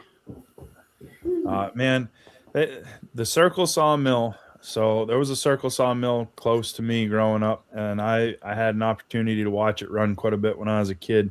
And there's something about a circle saw. There's no other sound, and it's just, for me, it's mesmerizing. If someday when I have enough money and I have the ability, I will have a newer Circle Sawmill, and I'll have another Circle Sawmill set up before they completely outlaw them all, because it's just, you get lumber that you cannot get out of any other style mill, and the sound makes everything worth it. Yeah, Rick had one for like 20 years. Yep. So I got a friend, he was on here earlier, Derek from New York, and he and his brother have an antique model engine show that they do every year. And they have a Model T engine that runs I think it's a 40-inch circle blade mill, and not powerful by any means. And then they got a hit and miss 1-cylinder engine that runs the machine shop side of the wood shop. Wow. And they make hay rakes out of ash. And it was the setup, I believe, was his great grandfather's. And just what a cool little operation to know that there's that much time and memories and energy put into that. It's a really cool thing. Derek was in here earlier. Yep, he was. You're close to him, I think, in his area. We're not far. Yeah, yep. We're not far from him. Well, God bless you with the Alaskan mill. Talk about some work. That's what you got to have, though. Absolutely. We've got a guy up our way. He's got twin, I think they're 3120 Husqvarnas with a 7-inch bar between them, 7-foot bar between them. Wow. And he'll go in those big giant yard trees. He slabs them off, and he'll come with a skid steer and take the slabs back, and he does the epoxy tables. So several years ago, I kept having people ask me to do wide slabs, and I kept having to tell them no. My 35 wouldn't do but 22 inches or whatever. So I went and bought a 3120 and a 6-foot Alaskan mill. The mill was used, but I bought a brand new 3120. I have not used it yet. It's all big slabs. That's and I'm fine with that. I bought a bigger mill. We can do 34 wide. Yeah. If that don't fit your needs, we can do 2 slabs, and now you're 68 wide. Okay. Yeah, they wanted to send a Granberg chainsaw mill to me because we work with Log Ox, and we advertise some of their products for them, and we use the Log Ox cant hook on the mill all the time. It's the only cant hook that I've never been able to break. We've had 2 guys laying off that thing. We actually used the bucket of the tractor as a lever for it one time because we still couldn't do it with 2 guys hanging off it. You can't bend it. You can't break it. We haven't been able to yet. And we had Zach on here 2 months ago. Mill, and I was like, holy smokes. I was like, I don't know if I could do the patience for the chainsaw. I'm going to make you guys feel bad. We're sitting in our sawmill building. There's not a cant hook in this building, and I don't want one. We got a tractor with a thumb for a reason. Yes. Yep. Get that 4-way hydraulics on the front of a tractor. It's so nice. Dave and I got talking when we started our first sawmill video. I said, listen, we both know that we can use the tractor and a strap, and we can flip these logs, and we can do whatever. I said, let's do this the old-fashioned way. I said, and see what people have to say. And I was right. They tore us all apart. Don't you know you can wrap a chain? You can wrap a strap. You got a tractor sitting right there that you're loading with. I said, guys, what I'm trying to show you is that you don't have to have this stuff to do this, okay? Right. Because you're not always going to have a brand new 60-horse John Deere tractor sitting there. Correct. If you're just starting out, you're not going to have all these fancy tools. So you're going to have to use some leverage. You're going to have to smack a couple of fingers, and you're going to have to swear a little bit, but you need to learn. And it's being able to do that stuff still that makes the difference. I can remember when we were first getting started mobile milling, getting burnt on a couple of jobs that I took without going and looking because they were quite a little ways away. Got down there, and there's a 24-inch oak log here, and there's a 30-inch log over there, and there's another 25-inch log over there. And I'm like, dude, I'm not setting my mill up 3 times. We took a chain and the pickup truck and drug that log around his yard till we got in front of the mill, and then rolled it up on the mill and milled it. Yep. You learn to do with what you got available. Yep. Yeah. I mean, we do firewood different. So when Gramp cuts out of, we have a log truck, they'll drop a pile. We saw all our firewood. You got to move the wood anyway to be able to keep sawing. So we take and stack the rounds in rows behind us because Gramp always said, if you're going to pick something up, be useful with it. Right. And we have so many people. Why are you bothering to stack those rounds? You're just going to pick them up and split them again. Don't you know what you're doing? I had one guy, every video for a year, he ragged on us every time we stacked those. I got an email from that man a year after I started my YouTube channel. He said, I just wanted to email you to let you know I tried your way of stacking the rounds. He goes, it saved me about a whole day on my year's firewood. And I was like, I'm thinking to myself, well, why couldn't you put that in a video? Because everybody's seen you comment on every video saying that it's a waste of time. But he doesn't comment that anymore. But I mean, it's, we've done it long enough. I always tell everybody what works for us isn't going to work for you necessarily. But I can guarantee with the amount of stuff that we've done, we're not doing this to waste time or because we think it's fun. We're doing it because it has a point and a purpose. Oh, yeah. We used to have say it's Wilson. Not how to, it's how we do. Yep. We used to have Wilson's Forest Land in here with us. He was one of the people on the roundtable. And he did a video about that, about stacking his firewood in rounds before he split it. He's like, yep. I've got to pick it up and I've got to get it stacked. I can't split it right now. So it's got to be stacked.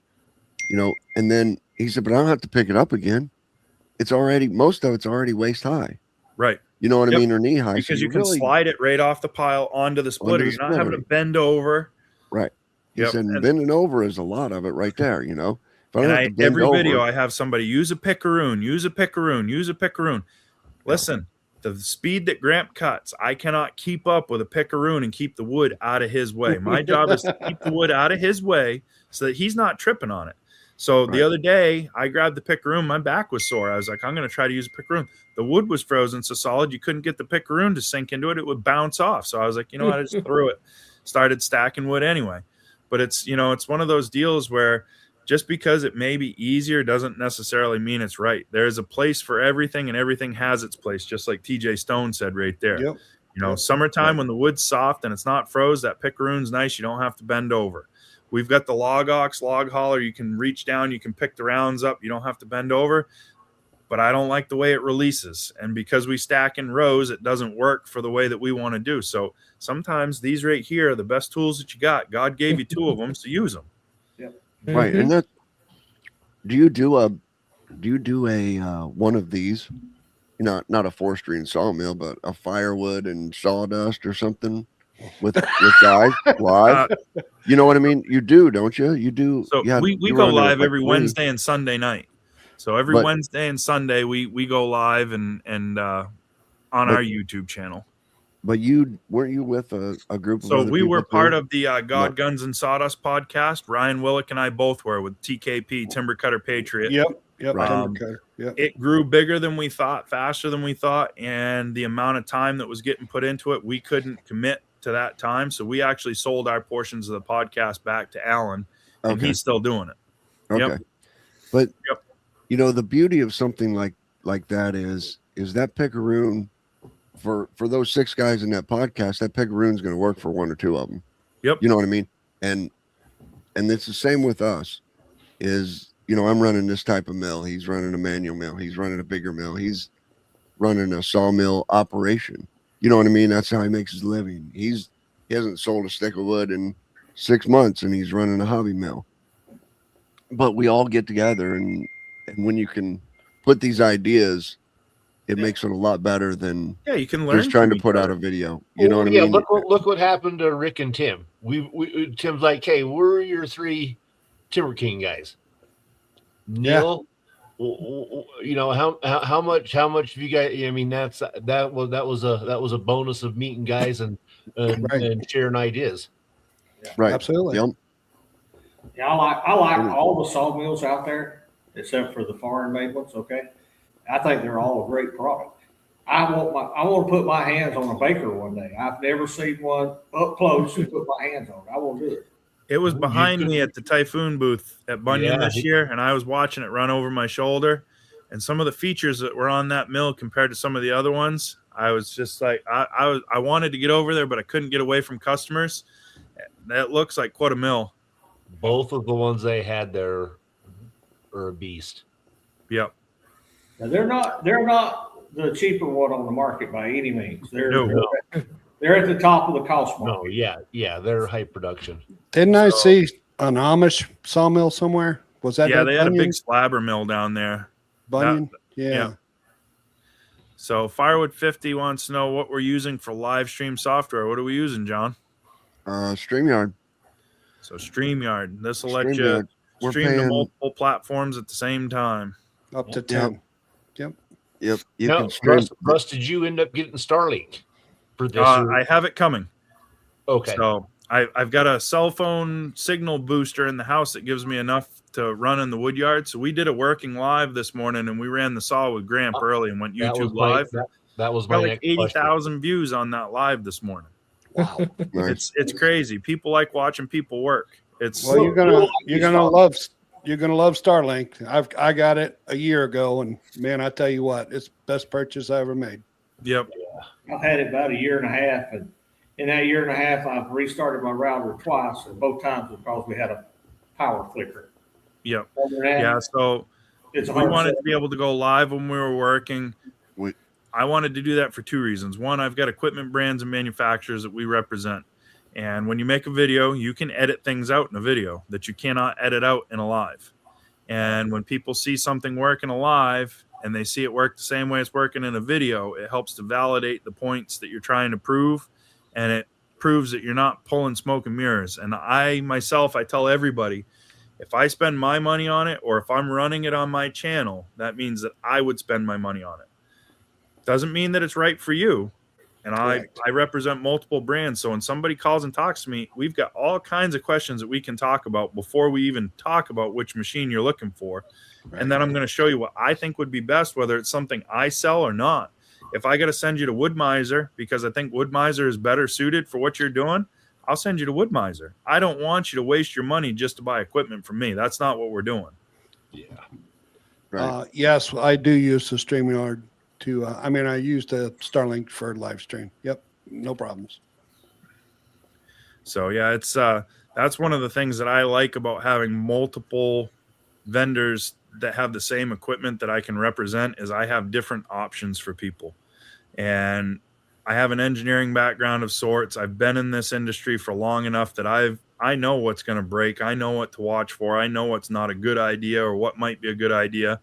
And we try to do a little bit of all of that. And, it works out. I don't know how many people I've talked to and, we've steered them somewhere completely different. They didn't buy from me, but they're still friends, or they'll email me back 3 or 4 months later and say, hey, I'm so glad that I got to meet you. This machine's working great. That means more to me than a check in my pocket or another machine because I sold and I need to get a commission. I want somebody to get what they need because we all work too hard for our money. Yep. Now, I've got a family member that bought one of these high volume firewood processors. Yep. He thought he was going to get in the firewood business. And he's one of these guys that's into a lot of different things anyway. He said, I bought one. I wish I'd have bought 3. He rents that thing out at a week at a time. Yep. He said, I need 3 of them to keep people happy with wanting to rent it. Yeah, we started renting the Cord King out up here. So I'm the only rental center in Maine for Cord King. And fall season, when everybody's doing their firewood, get a lot of homeowners. They'll take it for a weekend, do their year's firewood in a weekend and be done with it. It gives them a chance to play with a machine. Plus, it's a little easier on their back and a little faster. So well, he said he'll have 2 or 3 families go together and rent it for several days. Yep. They'll go here a split, here a split, here a split. They'll split everybody's winter worth of wood in 3 or 4 days and bring it back, and they're tickled to death. Yeah. Yep. Oh, yeah. Yep. Same thing up here. I didn't know if the rental thing would be something that would work or not. And I was really surprised with how quick it took off. So I think it'll end up being something good for them. I don't need a firewood processor. I'm not in the firewood business. But if there's one available and I can split, we don't burn that much wood compared to you guys, but we're splitting, a lot of cords and I can do it for a few $100 rental. Why not? Yep. So Ken's comment there. Ken follows around the wood hunt community with all the firewood guys. I love it. Ken pops up at all the firewood events. He's everywhere. You turn around, there he is. It's like, oh, hey, where'd you go? He said, oh, I'm here. But Ken's great, so it's always good to see him and catch up with him when we go to the events. He was everywhere this summer. Everywhere I went, he was. So yeah, he's a cool guy. This other one here, Firewood 50. Yeah. So what I do, Firewood 50, is I have repeaters. I run my Starlink into a router, and then I have externals that I hook to my router, and they're just repeaters, and it goes all the way out to my my sawmill, which is 200 yards out. So I would think that you could probably do 300 feet, no problem. So I did the satellite Starlink, so I'll be able to have internet no matter where I go. Well, yeah. I mean, if you're going to move the satellite out there. Yeah, I got a mobile unit that hooks right to the vehicle. Oh, okay. So as long as we're within 150 or 200 feet of the vehicle, we have internet. Mine's fixed to my house, but I have repeaters where I shoot it to the sawmill. And if you got good clear flat property, which we don't have around here, I think my router repeater is good for like 1,500 feet. Yep. Yeah. With no obstructions, but I can be up on the hill 700-800 feet from the house, and I'm still hooked to my Starlink through my repeater. Eastimate Evo would be a decent machine to rent as long as you got the integrated conveyor with it. The hard part with running a firewood processor would be the hard part with running a sawmill too. Not everybody's a Sawyer, not everybody's an equipment operator. So I've had some really good renters that when they rent it, it comes back washed, it comes back greased, it comes back just like it was their own piece of machinery. And then I have other guys that they buy that thing for 2 weeks and they use it like a redheaded stepchild and they bring it back filthy, bent, broken, and wires hanging off it. And I'm like, how in the world did you do this in this period of time? So what do you guys think about this next question here? I'll answer first. So we never had a steel chainsaw in our firewood operation ever since the 1980s because Gramp got one, and that was when the exhaust used to come out the chip chute on them. And if you drop them in the snow up here in Maine, they stall. So he did that 2 or 3 times and got tired of that, and it got heaved, and we never had another one up until about 3 months ago. I bought an MS 462 off Saw Suppliers. We work with sawsuppliers.com, and I said, I want to try one. And I got to tell you, I was skeptical, but that is the best cutting 70cc saw I have ever had out of the box, and it only gets better the more we run it. Don't buy a 500i. No, I didn't want the 500i because they're hard on fuel, and I don't want a fuel-injected chainsaw. I got one. Don't buy one because if you ever do, you'll be like, tell me why didn't I buy this 3 years ago? No. It's the meanest, toughest saw I've ever had in my hand, weight, pound per pound. So Andy, you guys got a 500i, don't you? Yes. Yeah. But I am running half a second slower. Hot saw. Yep. It's a beast. I had a guy here the other day that runs, he's got 5 of them. I said, you never run one like this. He picked it up, sawed along with it. He said, my saw don't run like that. I said, you ain't got as much money in that saw as I got in mine. Right. Yeah, so I put my 462 up against my buddy's 500i, and it's half a second slower in a cut for the same diameter tree. Yeah. And I wanted a carbureted saw that I can work on if I'm having issues. I like to play with my saws. I know how to adjust them. I want to adjust it when it needs to be adjusted. I'm just the opposite. I want to go over there, bash the bubble, crank it, and go to work. I got a good buddy that's a saw mechanic that I bought it from. If it don't work, he's going to be home. Yeah, so Ken just asked a question about what we talked about a minute ago. Do you have any damage or misuse with rentals?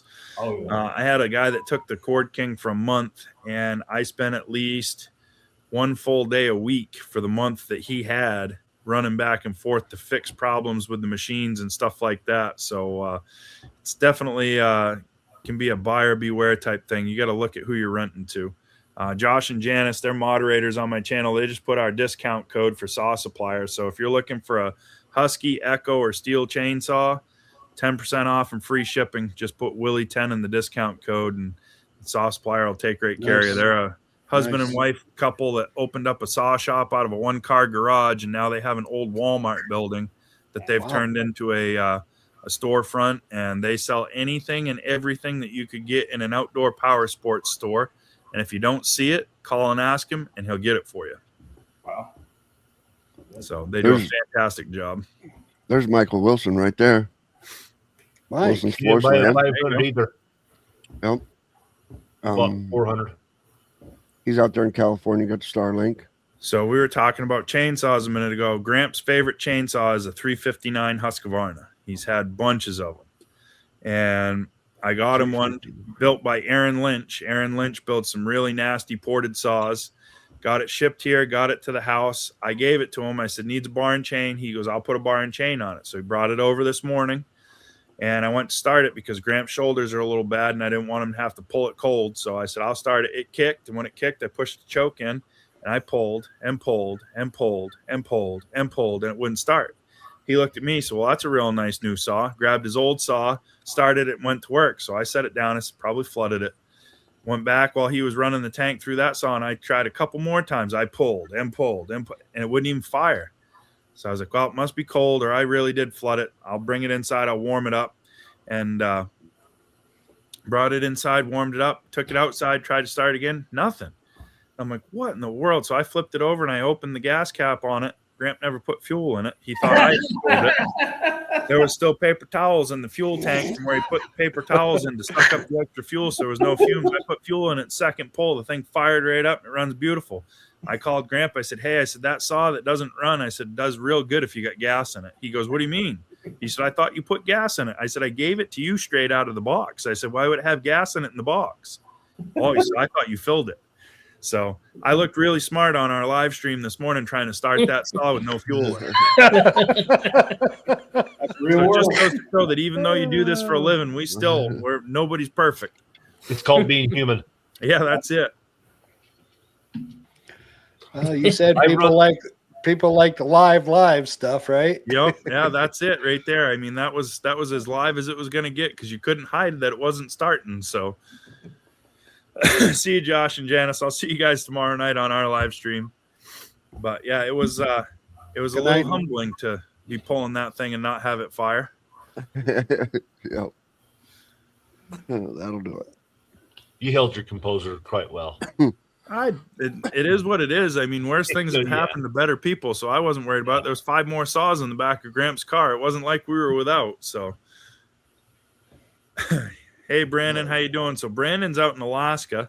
He has a sawmill and a firewood processor and a family forestry business, and they do a little bit of everything out there. He follows along with my channel.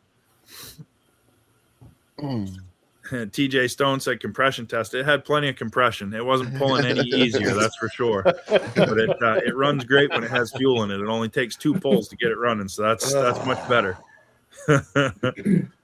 Well, I saw something on Still the other day, and I didn't know it was true, but if you take off the cover off the air cleaner, they have a tab in there that says summer or winter. Yep. I did not know that. Yep. The Echo saws are the same way. Yeah, I was just amazed. So I turned mine around to winter, and I'm like, holy crap, that starts easier. Well, what it is it's warming your carburetor. So it uses the exhaust to warm your carburetor so you don't get cold fuel all the time. It helps them to run a little more efficient.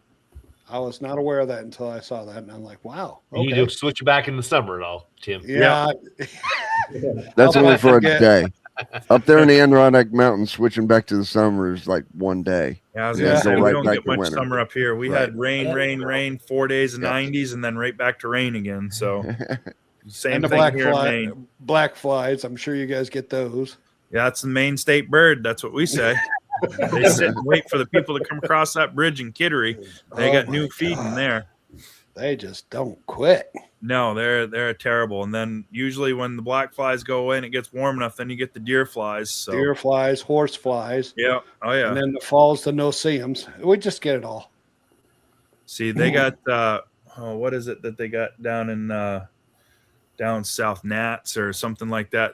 Gnats, yeah. Chiggers. Oh, those, chiggers, those are in the pond. Yeah.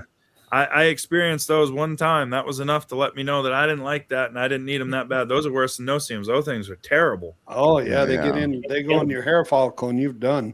Yep. First chainsaw was a Poolin 3300 with a 20-inch bar. Better have your foot in the handle when you pull the cord. So those old Poolin saws were fantastic saws. My dad's father had a couple big old Poolin saws that we used to use, and they were great.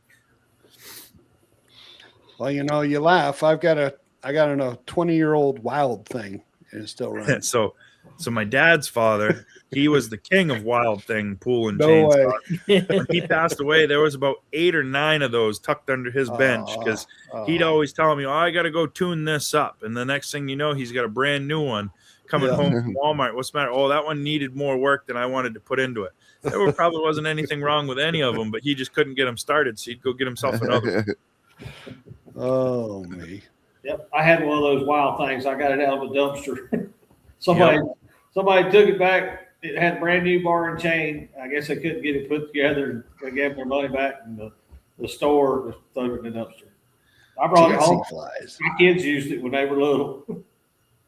Yeah. So one of the saws that I got given to me was one of the first promotional things that we had on the channel was a Vivor chainsaw, one of the Chinese $100 chainsaws. It's a 62 cc, but it's actually 58. And when I got the thing, it's all plastic. And I was like, this thing's not going to be very good. I have not been able to kill that saw. It starts 2 pulls and starts super easy. And for $100, I mean, you could throw it in the back of the truck and let it bounce around for forever. Who cares? If somebody steals it, who cares? It's a great little saw. I cleared my whole new woodlot with it trying to kill it this spring. I cleared 1.5 acres every tree with that little Vivor chainsaw. Never skipped a beat.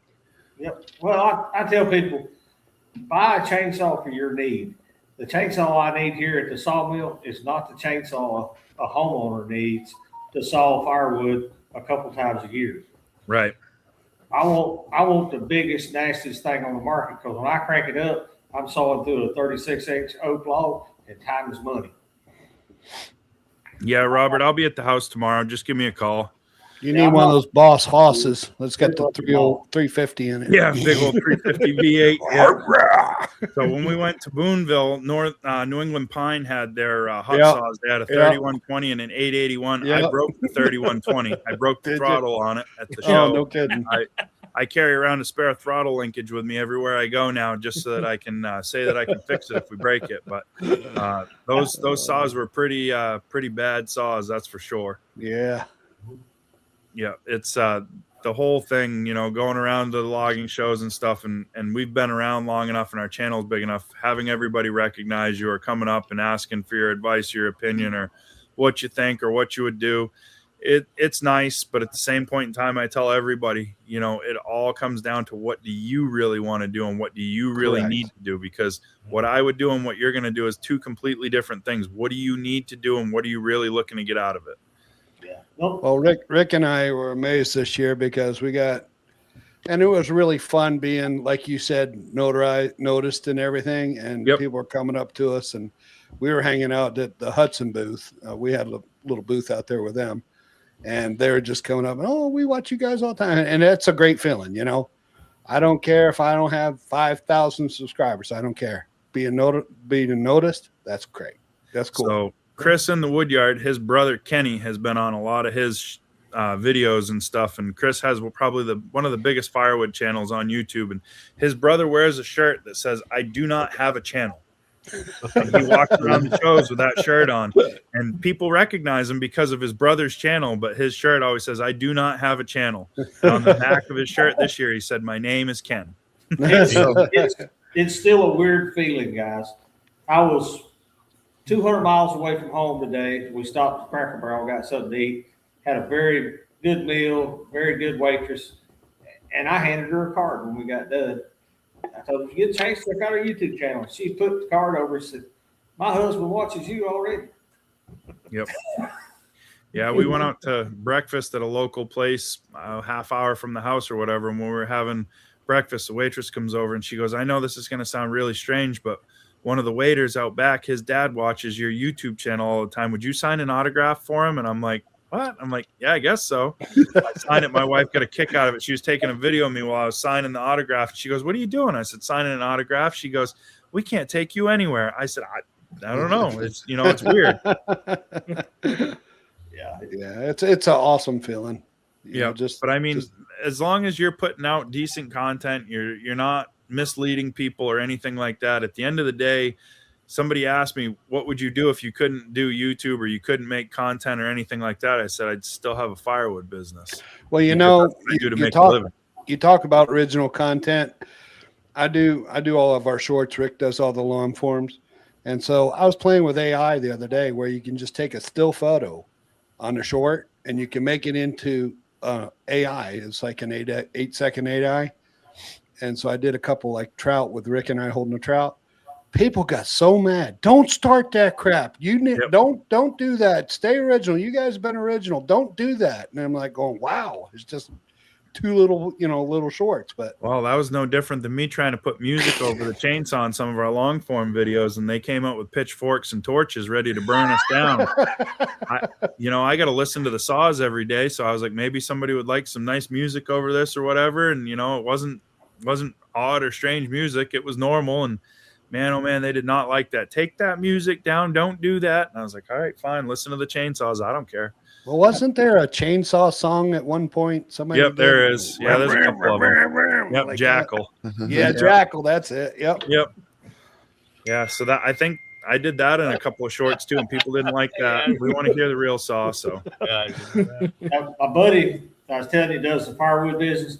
He posted a short last week. One of my log suppliers come in here and asked me about if I wanted some firewood. I said, no, I don't need none of that crap. He showed me a picture of his big 5-foot round oak tree, yard tree.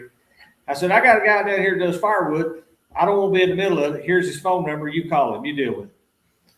And he sent me a video when he dropped that thing off. It was a monster. And he pushed them 2 big butt cuts up in a pile and stacked a lot of rotten wood he had around it and just burned it. And he did a YouTube short on it. Got 500,000 views. He said, I didn't know people in the world could be that mean. Oh yeah. Oh, it's crazy. So we use snow plows to plow snow up here, but a snow plow makes a great thing to move sawdust around the wood yard too. And I had a video of my buddy with his Ford Super Duty just pushing some sawdust over the pit bank in our old wood yard. Got 3.5 million views on that short, and everybody thought we were idiots and dumb, or you had all the other hillbillies and rednecks that were like, heck yeah, that works great. If you got it, use it, and never thought of doing that. But I mean, half the comments, people were tearing you up, and the other half were congratulating you, or I didn't think of that. That's great. I'm going to try that. Well, John, you remember when Wilson made that ski mountain out of the sawdust? Yep. Wilson did that. Wilson's Forest Land skis down the Sawdust Hill every year. Yep. Or used to. He doesn't even sawmill anymore, hardly. He's on the forest. Doesn't? He's on the forest a lot. Oh. Yeah, it's the whole social media thing, it's hard because people want to feel included, but at the same point in time, you got to have a life too. And, sometimes people don't realize that you've got other things you've got to do other than make videos for them or shorts for them or whatever. And, it can be pressure for us if we're trying to keep everybody happy and want to stay relevant. But I always tell everybody family comes first, and we're going to do what we need to do. And if you don't see us for a while, then, that's okay. We'll still be here. We're not going anywhere. I'll let you know if somebody's dead or gone or something happens, but sometimes we get busy and we got to do stuff. I tell people all the time, they ask me about YouTube. I said, one of the secrets of YouTube is be you. If people like who you are naturally, it's not hard for you to be you. Right. Don't be fake. And if people don't like who you are, don't worry about it. Just be you, be natural, be real, and go on with life. I'm not putting on airs for anybody. It's just, this is me, this is Matthew, and we're at work. Yeah, so Bill Saflarski in the comments, the next comment coming up, he YouTube did an AI voiceover for me one time, and I didn't click on anything, didn't do anything, but it came up with the weirdest voiceover AI voice and just odd. And everybody, they're like, what's good? Do you know what happened to your video? What's going on? Well, when I played the video on my end, it was me.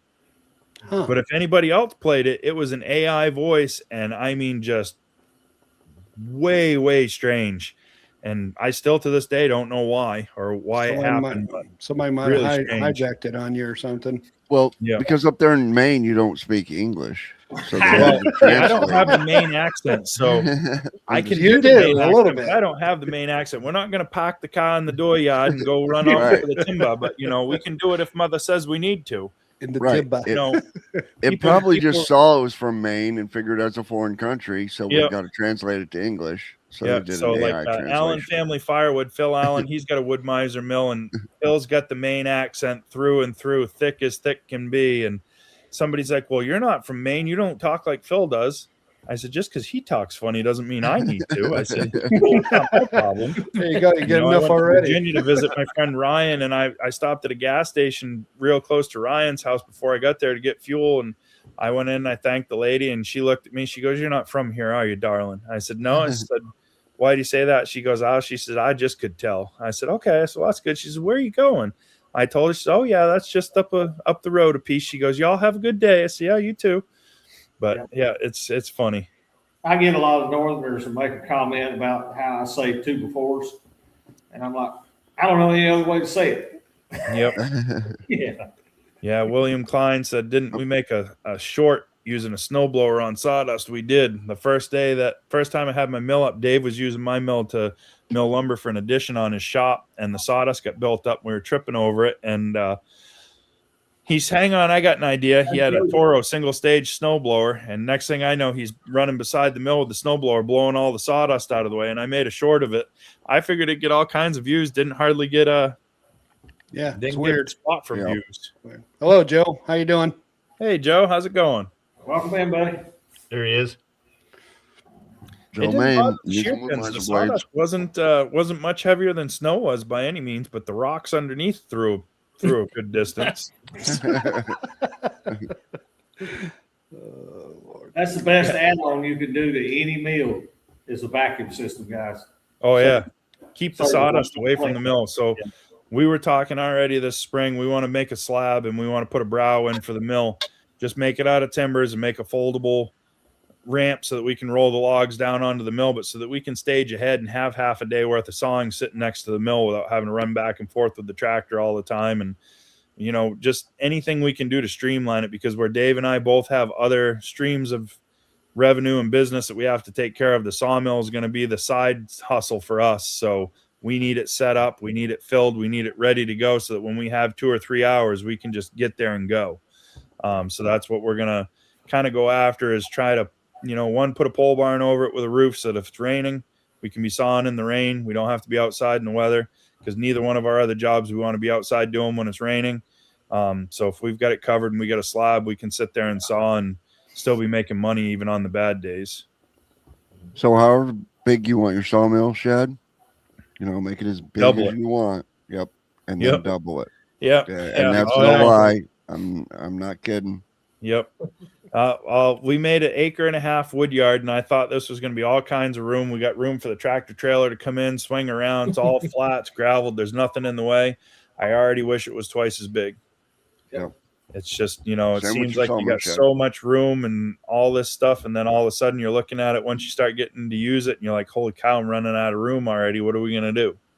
Yeah, we just put an addition on mine, so. Yep. I don't have a single stack of lumber in mine, and there's no room left. Yep. By the time we bring all the pine and hemlock home that we've got to pick up, we're not going to have any room between that and firewood. We're going to be pretty well stuffed full. Yeah, I've had people think that Maine was Canada too, Robert. I tell them I'm from Maine. They're like, "Isn't that in Canada somewhere?" I'm like, "Well, sort of." Close. Maybe if you go back and take geography lessons, you'll figure it out. But it's close. You're from Maine, eh? Yeah, right. Yeah, so we got French Canadians up on the border where we are. So Irving Forest Products owns a whole bunch of land in northern Maine on the Canadian border, and they transport timber back and forth from the U.S. to Canada. And you get a lot of little French Canadian truck drivers up there. And when you get them mad, they switch to straight French, and you don't understand a word coming out of their mouth, and they're just red and hollering. But there's lots and lots of those French Canadian loggers up there. And we have a big fair called the Freiburg Fair up here in Maine. It runs the same time as Bunyan does every year. And they have a Woodsman Days at the Freiburg Fair. They have 40,000 people through the gates on Woodsman Day at the Freiburg Fair. So, Mr. put Hicks, that in how are you perspective, doing they said tonight? there was 12,000 people at Bunyan this year. Wow. Shout out to James James Hicks. Hello, James. He just got a membership from my channel. Did he? Good. Yep. He was Oh, there a you go. guest on here. He was a guest on our show. Oh man, what, 6 months ago? Yeah, I'd like to have him back, John. Yeah, I know it. Well, That was a great fun Yeah, show. that was a good See, one. he's putting commercials in his live, so we may have to pay him to get back now. He's not. Oh man. Yeah. He's big time now. I'm starting to not watch his lives because he's putting all these damn commercials in there. Straighten him out, John. I'm trying to straighten him out, but he keeps I don't know, he's fighting me. But I'm on him. That was a good show. I had a fun time that night. It's a technology channel, James Hicks, and he was helping us out with the going live and the cameras, and it was a great show. It was a good show. There's so much with technology. When we were starting the podcast with Timber Cutter Patriot and whatnot, his best friend, it's actually his daughter's husband's father, is one of his best friends, but he did all of our computer and technical stuff and the streaming and all of the audio visual and there was so much that went into that we had no idea, and to do it well took so much work. Yep. That's why we were trying to get a guy on here every month to do like a 15-minute, John Chapman, to do like a 15-minute, just a little tech thing, 15-minute tech thing. Give me what this microphone does, what this camera does, what this, just anything. And it wasn't really, it wasn't even really for us. It was really for our viewers, because so many of your viewers, nowadays are either have their own channel or at least taking pictures or at least want to do a Zoom with their, kids and grandkids. How do you set up a microphone? So there's so much technology that we figured that would work. But I usually go see my kids and have my kids help me with it. They usually know quicker than I do. Right. I'm to that point now where I'm getting old and they know how to do it better than I do. I don't think I'm that old yet, but apparently I am, because I go see my 10-year-old and I'm like, hey, well, how do I do this? And he's like, Dad, it's easy. All you got to do is this. It's like, oh, okay, great. That's pretty bad, isn't it? Yep. I'm not looking forward to that day. It happens quick. I mean, I got twin daughters. They'll be 18 in May. So it happens in the blink of an eye. That's for sure. I was part of the Signal Corps, so the Army paid me to learn how to do all this stuff. you guys, most of you are my age, you're a little bit older. How old were you when you got your first cell phone? I was 30 before I ever had my hands on the first cell phone. Man, I was older than that, I think. Yeah. And now you got 5-6-year-old kids are growing up with this technology, and they're not afraid of it. No, and that's part of the scary part too, though, is that technology at that age. I mean, it takes some of the creativity out of kids, honestly. It does. It's been pretty. Kids are meant to go outside and play in the dirt and play with sticks and get banged up, bumped and bruised and stuff like that. That's part of growing up. And I think that, that's one of the big things that's missing, is when we put all this technology and stuff in front of them. Kids are much smarter now than they used to be, but that's not necessarily the way that they were supposed to learn. So here's your fun fact for the day. That phone you have right there in your hand has more memory in it than every computer in the world in 1980. We put men on the moon, and they didn't have near the computing power that I have in my hand. And this is an S21 Pro. Is that crazy? Yeah, It's a Pro. For sure. Oh my God, you got a Pro? Some people don't buy that moon thing. This is my computer. I got a laptop here. I never touch it. My wife uses it. This is what I do all my business on, all my email, all my invoices. You having a Pro phone, that's like a homeowner getting a Steel 500i. You know what I'm saying? You don't need that. You don't need all that, dude. You know why I need a Pro? Because I take YouTube shorts, and I may have 50 sticking videos on my phone I hadn't deleted. Yeah, that's because you don't know how to delete them. That's right. Did you guys notice on YouTube that they've changed like where you can manage your videos. They've changed that now on your phone. You have to go I don't through do it from my phone. Studio. You have to go through Studio now. I don't do it. Well, I've from my always phone. gone through Studio to do that. Do any of you guys know what Firewood 50 is talking about here? We can go live on mobile and shorts at the same time. Yep. Yep. StreamYard has that right here built into the StreamYard. So, man, I need to get a sponsorship for StreamYard. It's so easy. So StreamYard is built for anybody who's over 40 and doesn't want to learn all this, how to write code and all of that stuff. StreamYard is a point and click. You know, it's an easy thing to use. And you just click a button and you can go live on YouTube, portrait and landscape at the same time. We did that last month on my channel. And it didn't work out real well at all. I forgot to click subscriber chat only. Yeah, and we had quite a few wackos. So this month was Two Brothers Outdoors starting to do it, and they went live on their YouTube and Facebook. No, not on Facebook. It wouldn't let me. I had to delete it. Don't feel really? bad. I posted the link to last month's live stream on my phone. Posted the wrong link. It never went live. Oh no. Oh no. Because I wasn't here to do it for him. Tech support was gone. I had to do it myself. So Oh no. Yeah, whenever it's messed up, it's because I wasn't here to do it. Yeah. Maybe you should get a pro phone. A pro. Pro. Craig, how you doing, Craig? How you wants to know doing, how you're doing Craig? because you're not saying anything. You and Andy have been over talked. Yeah, Linux is Craig. definitely easy mode. he can't tell me he's sleepy because it's only 8 o'clock out there, or 7 o'clock, right? 8:05. 8:05. It's not that old out there. By 5 o'clock. So what are you doing out there, Craig? What are you sawing? What are you doing? They I'm wanna doing a know what you're lot doing. of one by stuff. One by A lot of TNG, a lot of 1x8, and a lot of 1x6. actual one by or 3/4 or It's 7/8 off the mill and a fat 3/4 off the planer. Mm. I've done probably a couple thousand boards last 2 months. Wow. 12 works. footers By yourself. and then by myself. No help. and then tongue and groove them. Yep. Nice. Oh, What are you doing? What are you doing with your garage? What are you doing with your A garage? week ago, called me. There's a bad need of some 1.5 TNG. And I told him, I said, we can run it. I said, but you're talking a couple months time. I cut it, dry it, and process it. He said, no, I got to have it this week. Would you run some Lowe's wood or store-bought wood? So he went and bought a rack of 2x8s and got a good price on them, real good price. Brought them to us, and Matthew and I run them through this motor, left the top and the bottom alone, and just TNG both sides of it for horse stalls.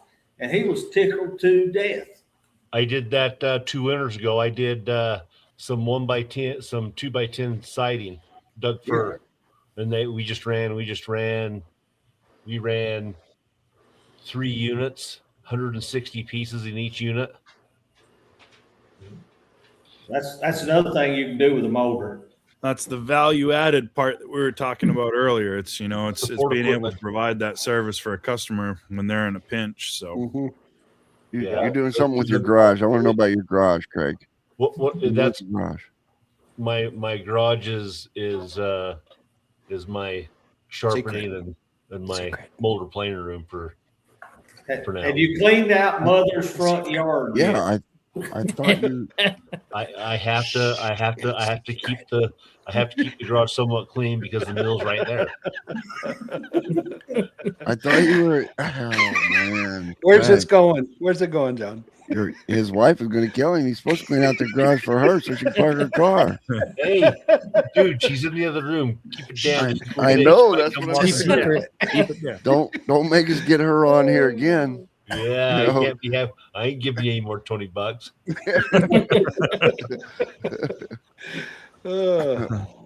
Andy, come on, Andy. What are you doing? What are we doing? We Yep. haven't done squat. We're taking it easy this year with the cold weather. About all we've been doing is shopping for an RV so we can start going south in the wintertime. So Shopping for an RV. Well, don't stop in North Carolina. Keep going till you get to Florida. Go we've visit been Neil. looking at Tennessee, Eric. Is that not Is far that some of enough? that southern hospitality? Y'all get on out of here. Oh, we keep getting the halfbackers. I was in They come from Tennessee. y'all and go to Florida and move about halfway back. I was in Tennessee today, and the river was froze over. Okay, you're not going far enough No south. way. Yeah. That's You can still warmer than here. You can stop by south of the border, Senor. I tell people all the time. I said I understand moving out of the cold, but I would not stop until it didn't get cold no more. Miami was not far enough south. I would have to go a little bit more.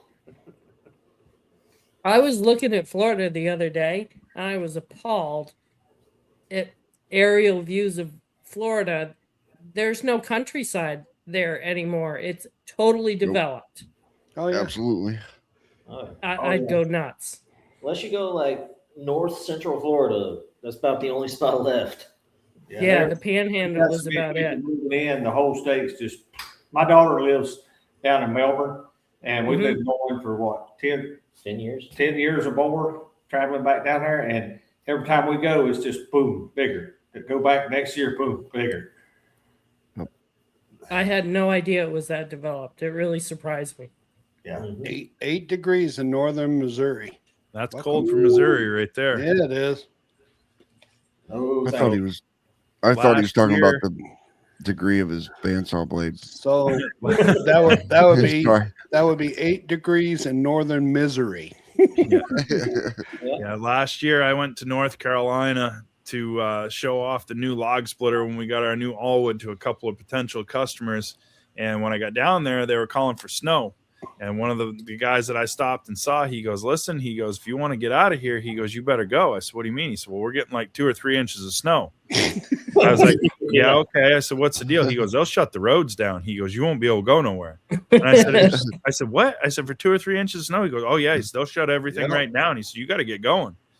He was like shooing me out to get me on the road to go. And I'm like, it made sense because on the way I came down through and they rerouted me in West Virginia for snow and traffic. And I had to go a back way. And when I got there, there's 2 sheriffs sitting here at the pass coming into the mountains. And they stopped me and they said, what are you doing? I said, I'm trying to get to North Carolina. And he goes, where are you from, boy? I said, I'm from Maine. He goes, what are you doing all the way down here? I said, I went and got this log splitter. I said, I'm going to North Carolina to show some guys. He's like, all right, well, hell, he goes, here's what I'm going to tell you. He goes, you know how to drive in this snow. He goes, these idiots down here don't. Nope. He goes, so if you see headlights, he goes, get over and get out of the way. And I'm thinking, what is he talking? There was like this much snow on the road. I'm like, okay, fine. I said, good. He goes, all right, go on. He says, you're good. I got driving. It looked like the apocalypse. There was cars and trucks off everywhere. Yep. I was like, what in the world is going on? Yep. The biggest difference down here, how many buddies of yours have a truck with a snowplow? All of them. Just everybody.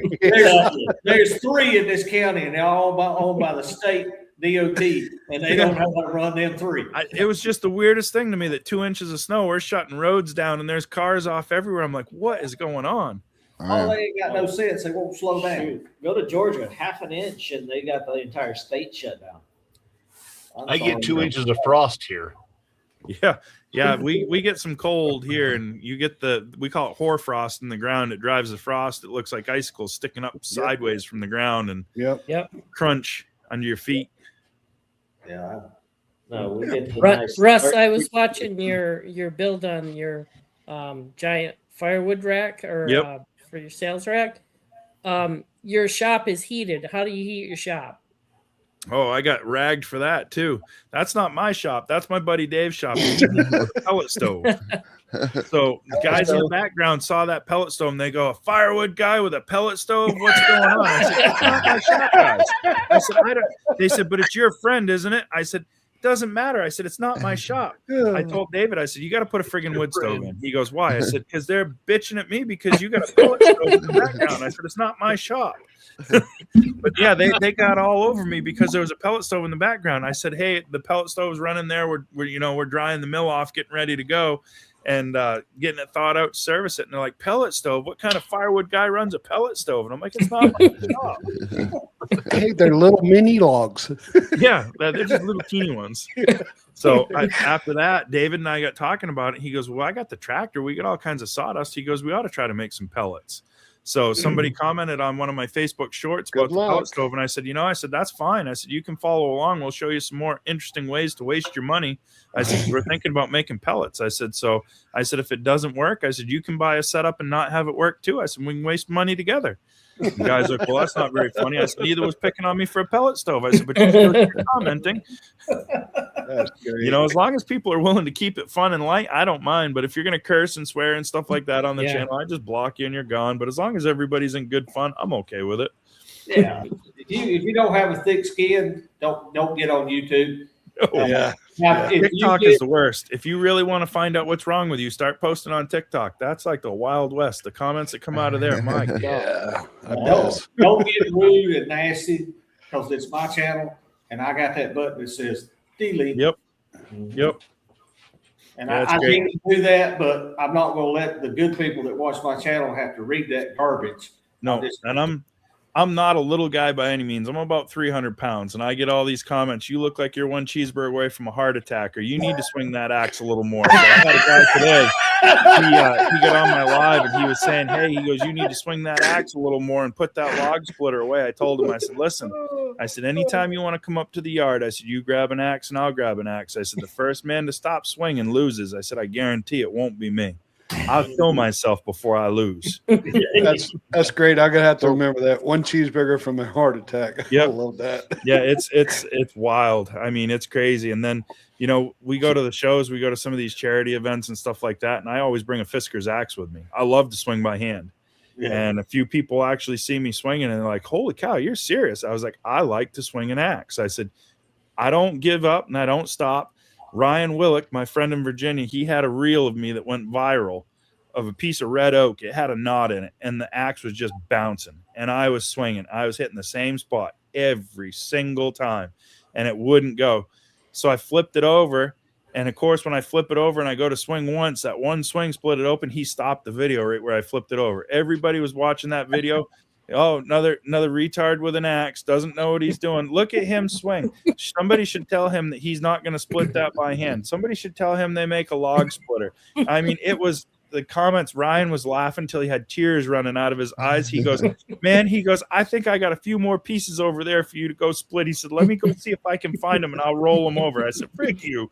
Let me tell you, if you got some good straight grain wood and a man big enough to swing a Go Devil, he'll outbust a wood splitter as long as he's man enough. Oh, yeah. Especially up here when the wood's froze. When the wood is frozen, it doesn't even matter if it's yellow birch with twisted grain or anything. It pops open so easy and so fast. When I first got into business, I had a guy working for me. His name was Alex. And if you stood the rounds up and laid them out for him, he could split a cord of wood in a third of the time that it would take with the log splitter. So I'd stand him up and he'd just start swinging, and he'd keep swinging. He'd keep swinging. He'd keep swinging. I'd stand him up. They needed to be resplit, and he didn't stop. When the cord was done, we threw it on the truck and we left. Yeah. I love swinging by hand.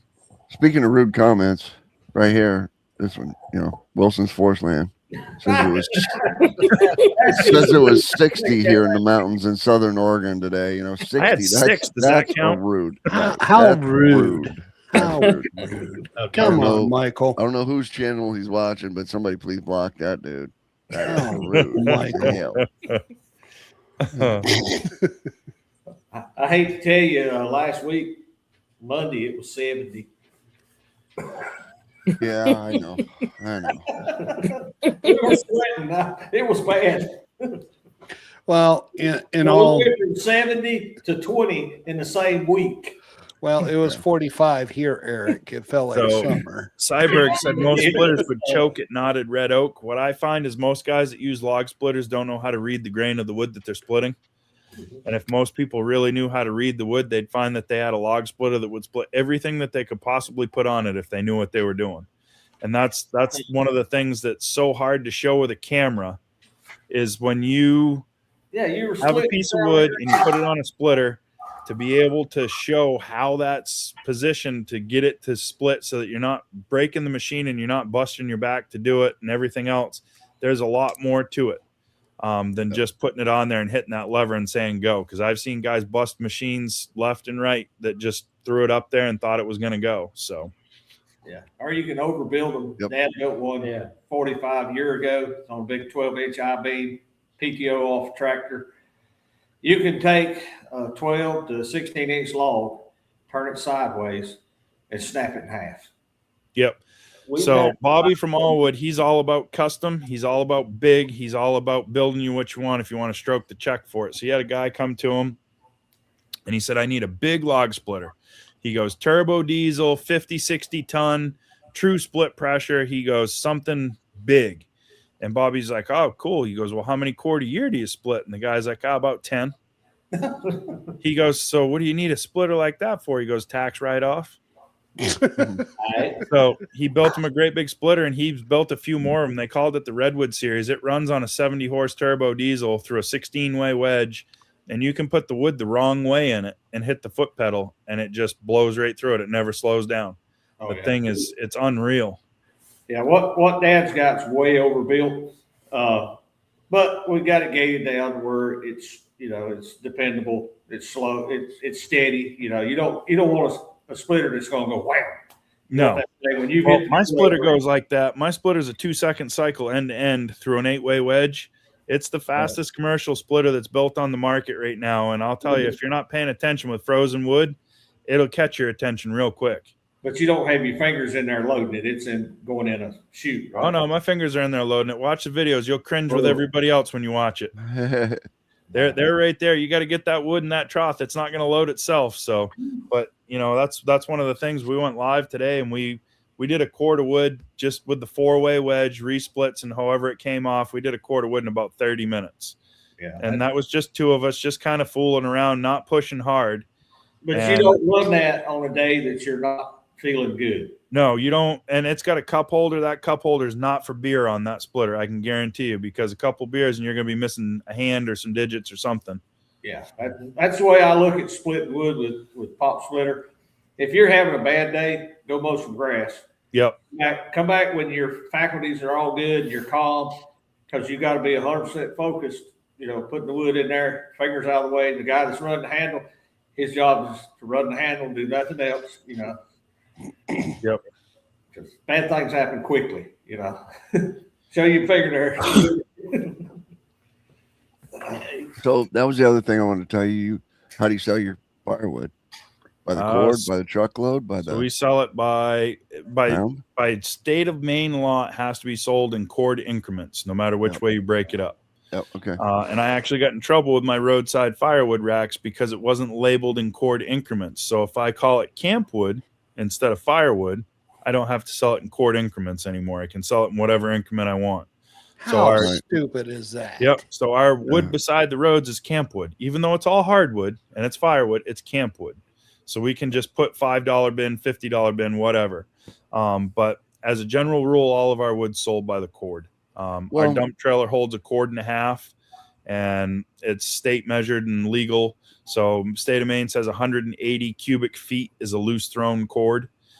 So as long as you know what the dimensions of your trailer, your vessel are, you can figure out what a cord of wood is, and you don't have to stack it in the trailer. That's one thing.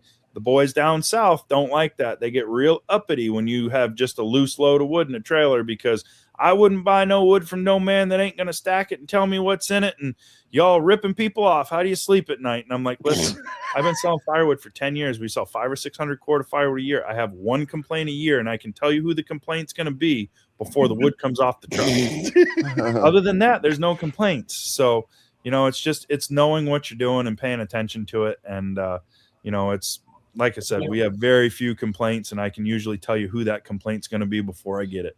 When you take a dump trailer or dump truck out to somebody's house that you haven't dealt with before, do you get paid before you hit the button? We do. Yep. Cash in hand. Okay. Cash in hand before that leaves the trailer, because I got burnt by that when I first started my business about 10 years ago. I had a lady, we dumped out, I think she bought 8 cords of wood. and it was right around Christmas time. I got all the wood delivered. She said she was going to get me a check. I came back with the last load and dropped it. And I said, I'll take a check. She goes, oh, I don't have the money to pay you. She said, I'm going to have to pay you every month. And I was like, well, I'm just going to load the wood back up and I'll take it. I said, you can get what you can pay for now and we'll go. She goes, oh, you can't do that. She goes, that's my wood now. I said, no, it's not. I said, you didn't pay for it. She goes, well, it's on my property. So I was like, all right. So I called the forest ranger up here and I said, look, here's what's going on. He said, she's right. He goes, that's her wood now. He said, if she's willing to pay you somehow, she says you should do that. So I said, whatever, fine. So I did that. And she got done paying for all of her wood. And she goes, so now that we've done this, she goes, can I be put on the list for next year as like a preferred customer? And I said, no. I said, you can find somewhere else to get your firewood. I said, this was during Christmas time. I took money from my family and my Christmas funds to pay my help that I had at the time. I said, somebody had to pay for that. I said, I'm all set. I'm not doing that again. I said, we're good. Yeah. So it's okay to fire a customer. That's what somebody needs to realize too. You don't need every single customer. Find the customers that use you well. A customer will become a friend long before a friend will become a customer. I tell people all the time, trust your gut. When you're talking to a new customer, if y'all's personalities mesh, do business. If you're sitting there and something just don't feel right, trust your gut and say, no, thank you. I don't think we can do business. Here's a guy down the road. Call him. Yep. There's nothing wrong with that. Firewood 50, it's okay to put a little bit more in your trailer, but don't ever sell yourself short just to try to make a customer happy. If you know what your measure is and you know you got a good measure, don't feel like you got to go above and beyond to give somebody something extra. There you There's go. the man right there, Dan and Jay. They love your spenders. I got my spenders on too. Spenders are great for a fat boy. Keeps Yeah, you from selling drugs while you're bending over picking firewood up. There's nothing wrong with giving people a little extra, and I teach that on our YouTube channel a lot. Somebody's coming to pick up some green lumber or some kiln-dried lumber, and they want 30 or 40 boards. If I've got a couple that maybe don't make the cut, Yep. we get done, I'll pick them a couple up, slide them back in the truck, tell them guys I appreciate it. Y'all have a wonderful day. So while we're talking about that, I'll let you know something that happened with firewood a while back. We used to put all the little slivers in with the firewood. So when you're splitting the pieces that are smaller that would be kindling or whatever, we used to put it in the load and send it. Kindling wood. And I had people that would complain. So I had enough people complain. I said, you know what? I said, we'll pick it out as we're going. We started picking it out and we just sent clean wood. Then I'd have people complain because they didn't get any kindling. And I'm like, all right. So I was like, you know what? I was like, I'm selling kindling roadside now. In our roadside racks, I sell kindling just about as fast as I can make it. So I said, all right. I said, we're just selling clean firewood. We pick it all out.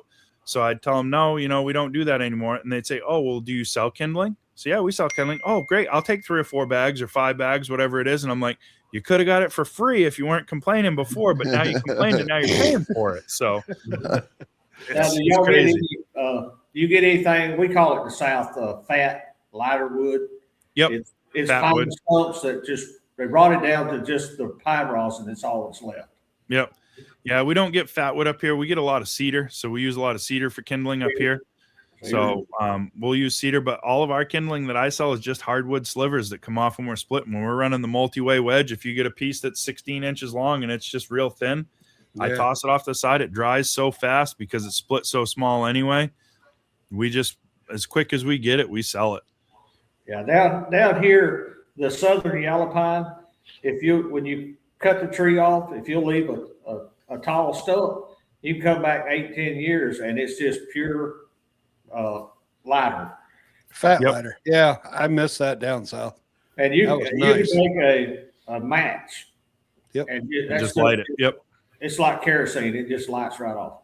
I was going to say turpentine, but yeah, like kerosene. But it only comes from our southern yellow pine. The Virginia pines, forest pines, they just rot. They never turn into lighter. The white pine will do it around the knots of the. Yeah, around the knobs. Yep. The knobs will get super saturated. I saw a white pine every now and then that's almost orange. It's got so much Sap in pine it. sap in it. Yeah, we had some of that white pine that we were cutting for the roadside racks. Some of the sapwood on the outside was so heavy you'd go to pick the pieces off when you were squaring your cants up. And I mean, some of those pieces are so heavy you had all you could do to move them. Just so full of sap. You set them out there on the road and you get little drips that run out, look like honey pots. Yep.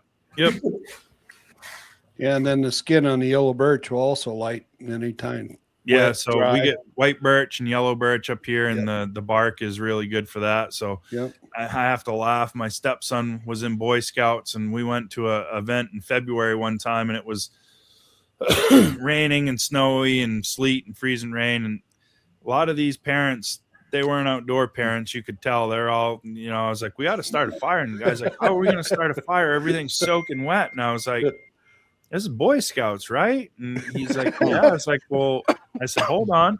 So I showed him the birch bark, and I showed him, if you get in behind a dead cedar or softwood, the material that's in behind still dry behind the bark. And I started a fire, and the guy's like, man, he's like, that's really cool. One of the dads is like, do you think you could teach me to do that? And I was like, I just did. And he's like, yeah, but I know, but I want to watch again so I can take notes or something. And I'm like, yeah, whatever. So we started another fire. So we had a fire building class with the kids, but I'm like, this is kind of like basic survival needs here. And, this is basic stuff on your man card. Okay. Yeah. Everybody did that growing up, didn't they? No. Yeah. Yes. Yeah. I mean, my 10-year-old son, he goes out in the backyard and makes fires all the time. Dad, can I go make a fire? Yeah, go ahead. Don't burn the forest down. Have fun. And my brother's still a pyromaniac or whatever. And yeah, it's I haven't met a sawmill guy yet that's not a firebug. Pyromaniac. Yeah. Yeah. John, every time he used to cut, he'd have a fire. I still do. I love a fire going like that. Fire up the mill, he'd have a fire. We always used to have a fire when we were working in the woods, skidding logs and stuff. We'd have a fire out on the landing, stop and warm your hands up. Yep. Stuff like that. Feet up, you ain't got a fire. Yep. I was sitting in the hunting shack, which has a heater and it's propane and all that. And somebody comes out and they're like, why do you have a fire going over there if you're in a heated shack? I'm like, I don't know. I might want to go sit around a campfire. They're like, well, you're not going to get any deer with a fire going. Yeah, for Christmas this year, my wife got me a custom-made fire pit. Guy makes fire pits out of like the big propane tanks. Yep. And it's got a deer cut in it with an outdoor scene. It's called Buck Fever. The coolest gift I've got in a long time. Guy makes custom one of things. He'll never make two of the same thing. And she saw it and thought of me and got that for me for Christmas. And that'll be out in the backyard for a lot of years to come. Yeah, no, that'll work. That will work. Cool. What else? What else are we going to cover with you tonight? We've covered quite a bit. It's been pretty busy in here. We have a lot of people in here. That's good. That's what we wanted. Absolutely. We could still all have a conversation with the six of us, but it wouldn't be quite so fun. For sure. And that's what it felt like in my first lives. I had 2 or 3 people, and I felt like I was talking to the same people. And then it started growing. It's like, hey, all right, now we're getting somewhere. Now you can't keep up with them. Yeah, that's all right though. That's the way we like it. I do a pretty good job of keeping up. Yeah, as long as there's less than about 150 people in there, I can keep up pretty quick and go pretty good. It's harder when there's 6 other guys here because everybody's got to have a chance to talk and move and everything. But when it's just you and you can kind of watch the chat, if you pay attention and stay diligent, you can follow right along with it pretty quick. Oh, absolutely. Yeah, I agree. Yeah. Yep. And that's what I was telling you at the beginning. It's hard when there's 6 people here. Yep. But no, I appreciate you guys having me on and appreciate being able to pick your brains a little bit. Like I said, the sawmill business side of this stuff is a new thing for us. I mean, I'm not new to business by any means, but the sawmill side is something new. And I think at some point I'm going to go out and spend a week or so with Craig and work with a real Sawyer and try to figure out what I don't know. I know Bruno Menard, he's in New Hampshire. He's invited me down to go run his mill some with him too. And anytime I can pick somebody's brain that's done it more than I have, that's all I need is to just get an idea. Once I get an idea, I'm dangerous and I can figure the rest out on my own through hard knocks most of the time. Oh, we need to get you hooked up with Jeff over there in Nova Scotia too. He built that Jeff Hogue, the Log Father. Yep, I'm gonna go up and see Jeff and Kenny. So Kenny's Open Air Adventures, he's in Nova Scotia, or Firewood Adventures now is his YouTube channel. But I'm gonna go up and see Jeff and Kenny this summer at some point. I wanted to get up there last year, but just got too busy. So I see Jeff just put a conveyor together. Yep. Yeah, he just got a range road conveyor. So don't need that. Matches edger. Yep. Yeah, he's actually converting his sawmill over to hydraulic right now, I think. So he's trying to turn his sawmill hydraulic. So well, I hope to see you at the Woodsman Stage this year. You guys planning on going there? Oh, we'll be out there. Good. We'll see you out there then. I don't know who's traveling with me this summer. It depended on the show who was with me last year, but my son likes to go because he likes to get all the free hats and all the stuff he can get at all the booths when he goes around. So he's always coming back with something. Tell him to stop by the Hudson booth. We got a lot of freebies for him. Yep. So, but yeah, no, it's the shows are a good time. They're busy. Working them as a vendor now is much more time consuming than when you're just walking through them to check them out yourself. Right. We shared a site with Woodland Mills at Bunyan, and dude, they handed out 3,000 hats. Yep. Wow. Yeah. Yeah. I went with 2,500 channel stickers, and I came home with about 10. So cool. You know, if they want them, they can have them. Yep. Absolutely. Have you guys noticed on the Oak Island on television, the guys are wearing Woodland Mills hats? Mills hat. Yeah. There's probably something coming. They probably got to mill a mine shaft to get down to try to find that gold that's not there. So they're never going to find that gold down there. Oh. I just don't know how they're not hitting the ocean. I mean, that island can't be that deep, can it? It's TV. They've dug in the same hole for the last 6 years. They just rotate the camera angle. You don't know any different. So I watched that show. I first saw that. I've always wanted a gold mine and stuff like that. And I saw it. I was like, oh, cool, treasure hunt. And I'm watching the show and I'm like, we never find anything on this show. I'm like, I feel like I've wasted a lot of time wondering what they're going to find. There was a recent article that their viewer retention is starting to drop. People are getting sick of it. Well, I wonder why. It's only been 25 years and they still haven't found anything. So Ken wants to know if this live is a regular thing. Yes, they do this the third Saturday of every month. So if you've enjoyed the conversation that's been had here, third Saturday of every month, they're here. So it's always something forestry or sawmill, obviously. But yeah, so you know, William Pine's asking about Jeff Hoag's mini splitter. Jeff got one of the Range Road kindling splitters.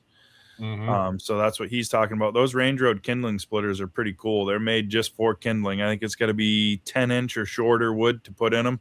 It's got a little box wedge, so it just spits out kindling. So like for Jeff and I, all the offcuts that come from your firewood, you can take all those short ends and turn them into kindling, and they dry quick because they're small, short splits. So that's what we used to sell to restaurants, the shorter stuff for the smokers. Yeah, the smoker chunks and stuff, you can get away with that. Yep.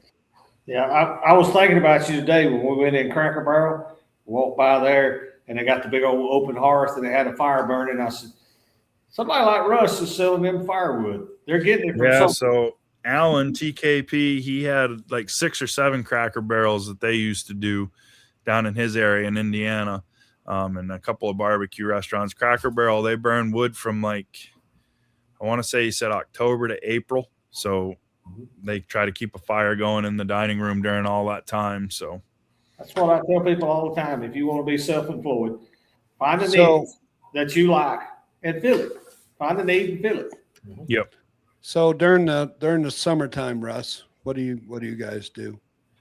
Summertime's prime time for firewood for us. People are getting ready for the next fall. So if they can get their firewood before July 4th, they're usually okay to have it dry enough to burn in the fall, as long as there's not a lot of oak in it up here. So if they're getting their wood early, we try to get most people to get their wood early. Doesn't always happen that way. And then it will slow down from July 4th to Labor Day. Everybody's vacationing and enjoying the summer weather and forgetting about the cold winter that's coming. And then from Labor Day on, when the kids go back to school, they realize, oh man, we didn't fill the wood shed. We're running behind. We need wood. So then they start calling, and from Labor Day to Halloween, it's just flat out. Bunyan is the hardest show for me to take off and go attend because it's during my busiest time of the year, but we always try to block some time off. We enjoyed it the first year, so this year we made sure we blocked the time for it. But when we get busy, we do 20 to 25 full cord a week during our busy season with firewood. Wow. So it moves fast, and people, when they first started watching our video, I've had people come to our wood yard that was at our original house, and the wood yard was only 50 feet wide by 125 feet long. I could fit 4 triaxle loads of logs in a line down the yard, and we'd start at one end of the yard and work back and then go the other way. And we just went back and forth like a typewriter through the yard. And I've had people stop. I cannot believe you guys did that amount of wood in this yard. It looked bigger on camera. I said, everything looks bigger on camera. So is it all green or is it dried or? It's 90% of our wood we sell green. The only dry wood that I sell is restaurant wood. Okay. Everything else is sold green. I was going to say, it'd be up here quite we've a got people process to have trained. it. That's one of the things that people rip me for all the time online is selling green firewood, because down south they say, oh, you sell a man green firewood, he's going to come after you. And how do you sleep at night? You're robbing people. We had a local newspaper do an article on us with our YouTube channel, and I was telling her about everybody down south complaining about us selling green firewood. She goes, I thought that's what everybody bought was green firewood. I said, thank you. I said, well, that's what we do up here. I said, but apparently when you get out of Maine, that's not a thing anymore. No, So people down here, they wait to the last minute and they want somebody to have 10 cords of dry oak, 2 years old. yeah, well, I tell everybody I'm not a bank. If you think about what tree length costs, so it costs me $150 to $180 a cord for pole wood up here.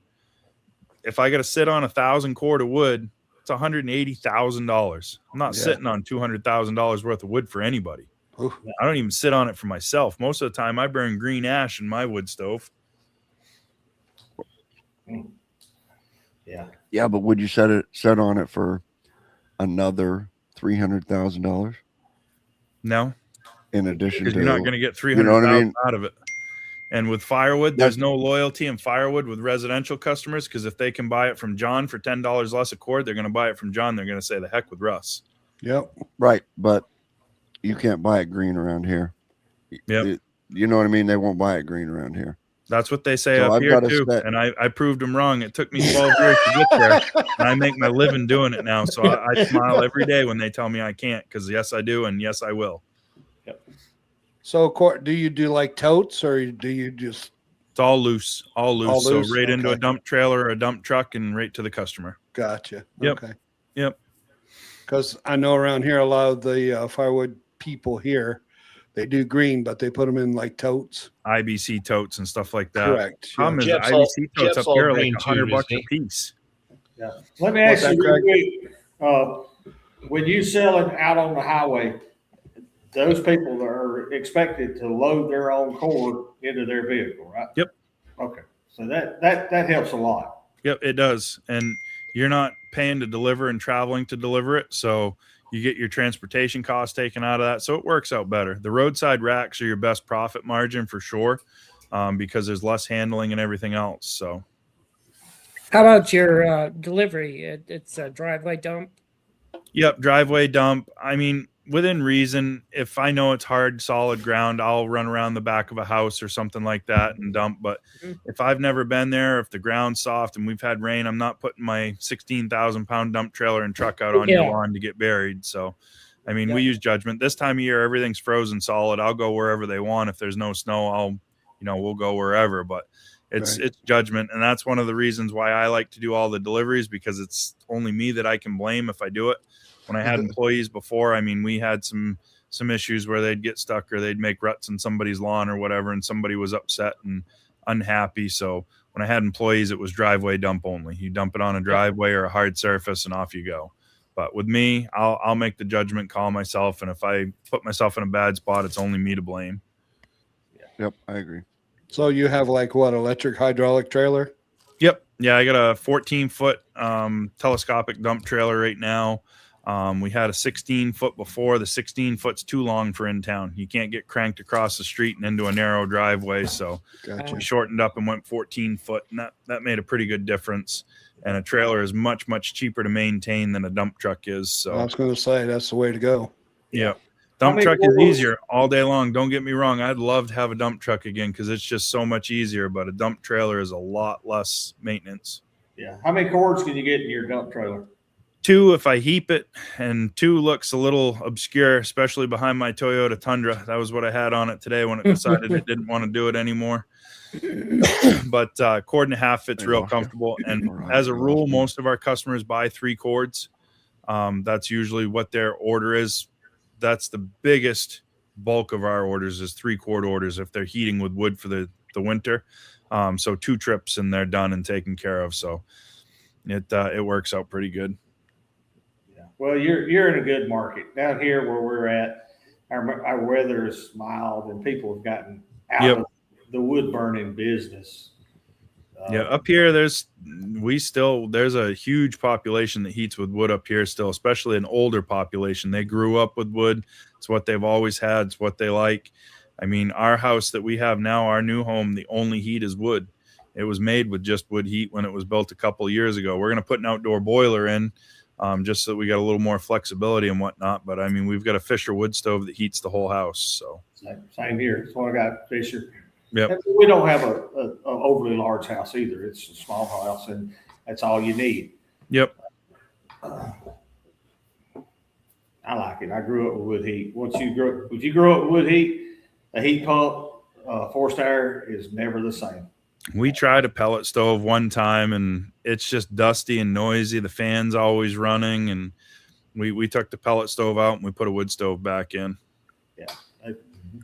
There's something natural about sitting in a house on a cold day with a hot fire, having your living room 80 degrees, and then you go to your bedroom and it's 65 and you're sleeping good. Yeah, so Gramp that cuts wood for me, he made a homemade wood stove out of a 3-foot piece of boiler pipe and had a hot water coil and all that, and the bottom was full of sand. So once that boiler pipe and sand got hot, that thing would heat the house for hours and hours and hours after the fire actually went out, and it would still hold enough coals so that when you went down 6 or 8 hours after the fire had been out, you could just rake it around, throw more wood in, and it would take right back off again. Well, keep your stoves away from your thermostats. Yeah, I can see the fireplace behind you. You know, mine's a freestanding Fisher, and it's this is just an electric one in our bedroom here. Yeah, mine's sitting on oh, you cheater! Yep. Nice. It's sitting on the wrong bed. Honey, you want a fire? That's worse than the pellet stove. Yeah, that's worse than a pellet stove right there. Oh, you're gonna get ripping over that electric stove now, buddy. Yeah, I'll hear about that from somebody, I'm sure. Yeah. Put your freestanding heater, like I say, mine's on a rock bed, and then the back wall up the wall is rock. Yep. And so it takes a day. It takes a day to get that hot. But once you've got it hot, if your fire goes out overnight, you've got that big wall that's still radiating heat back into your house. Mm-hmm. Yep.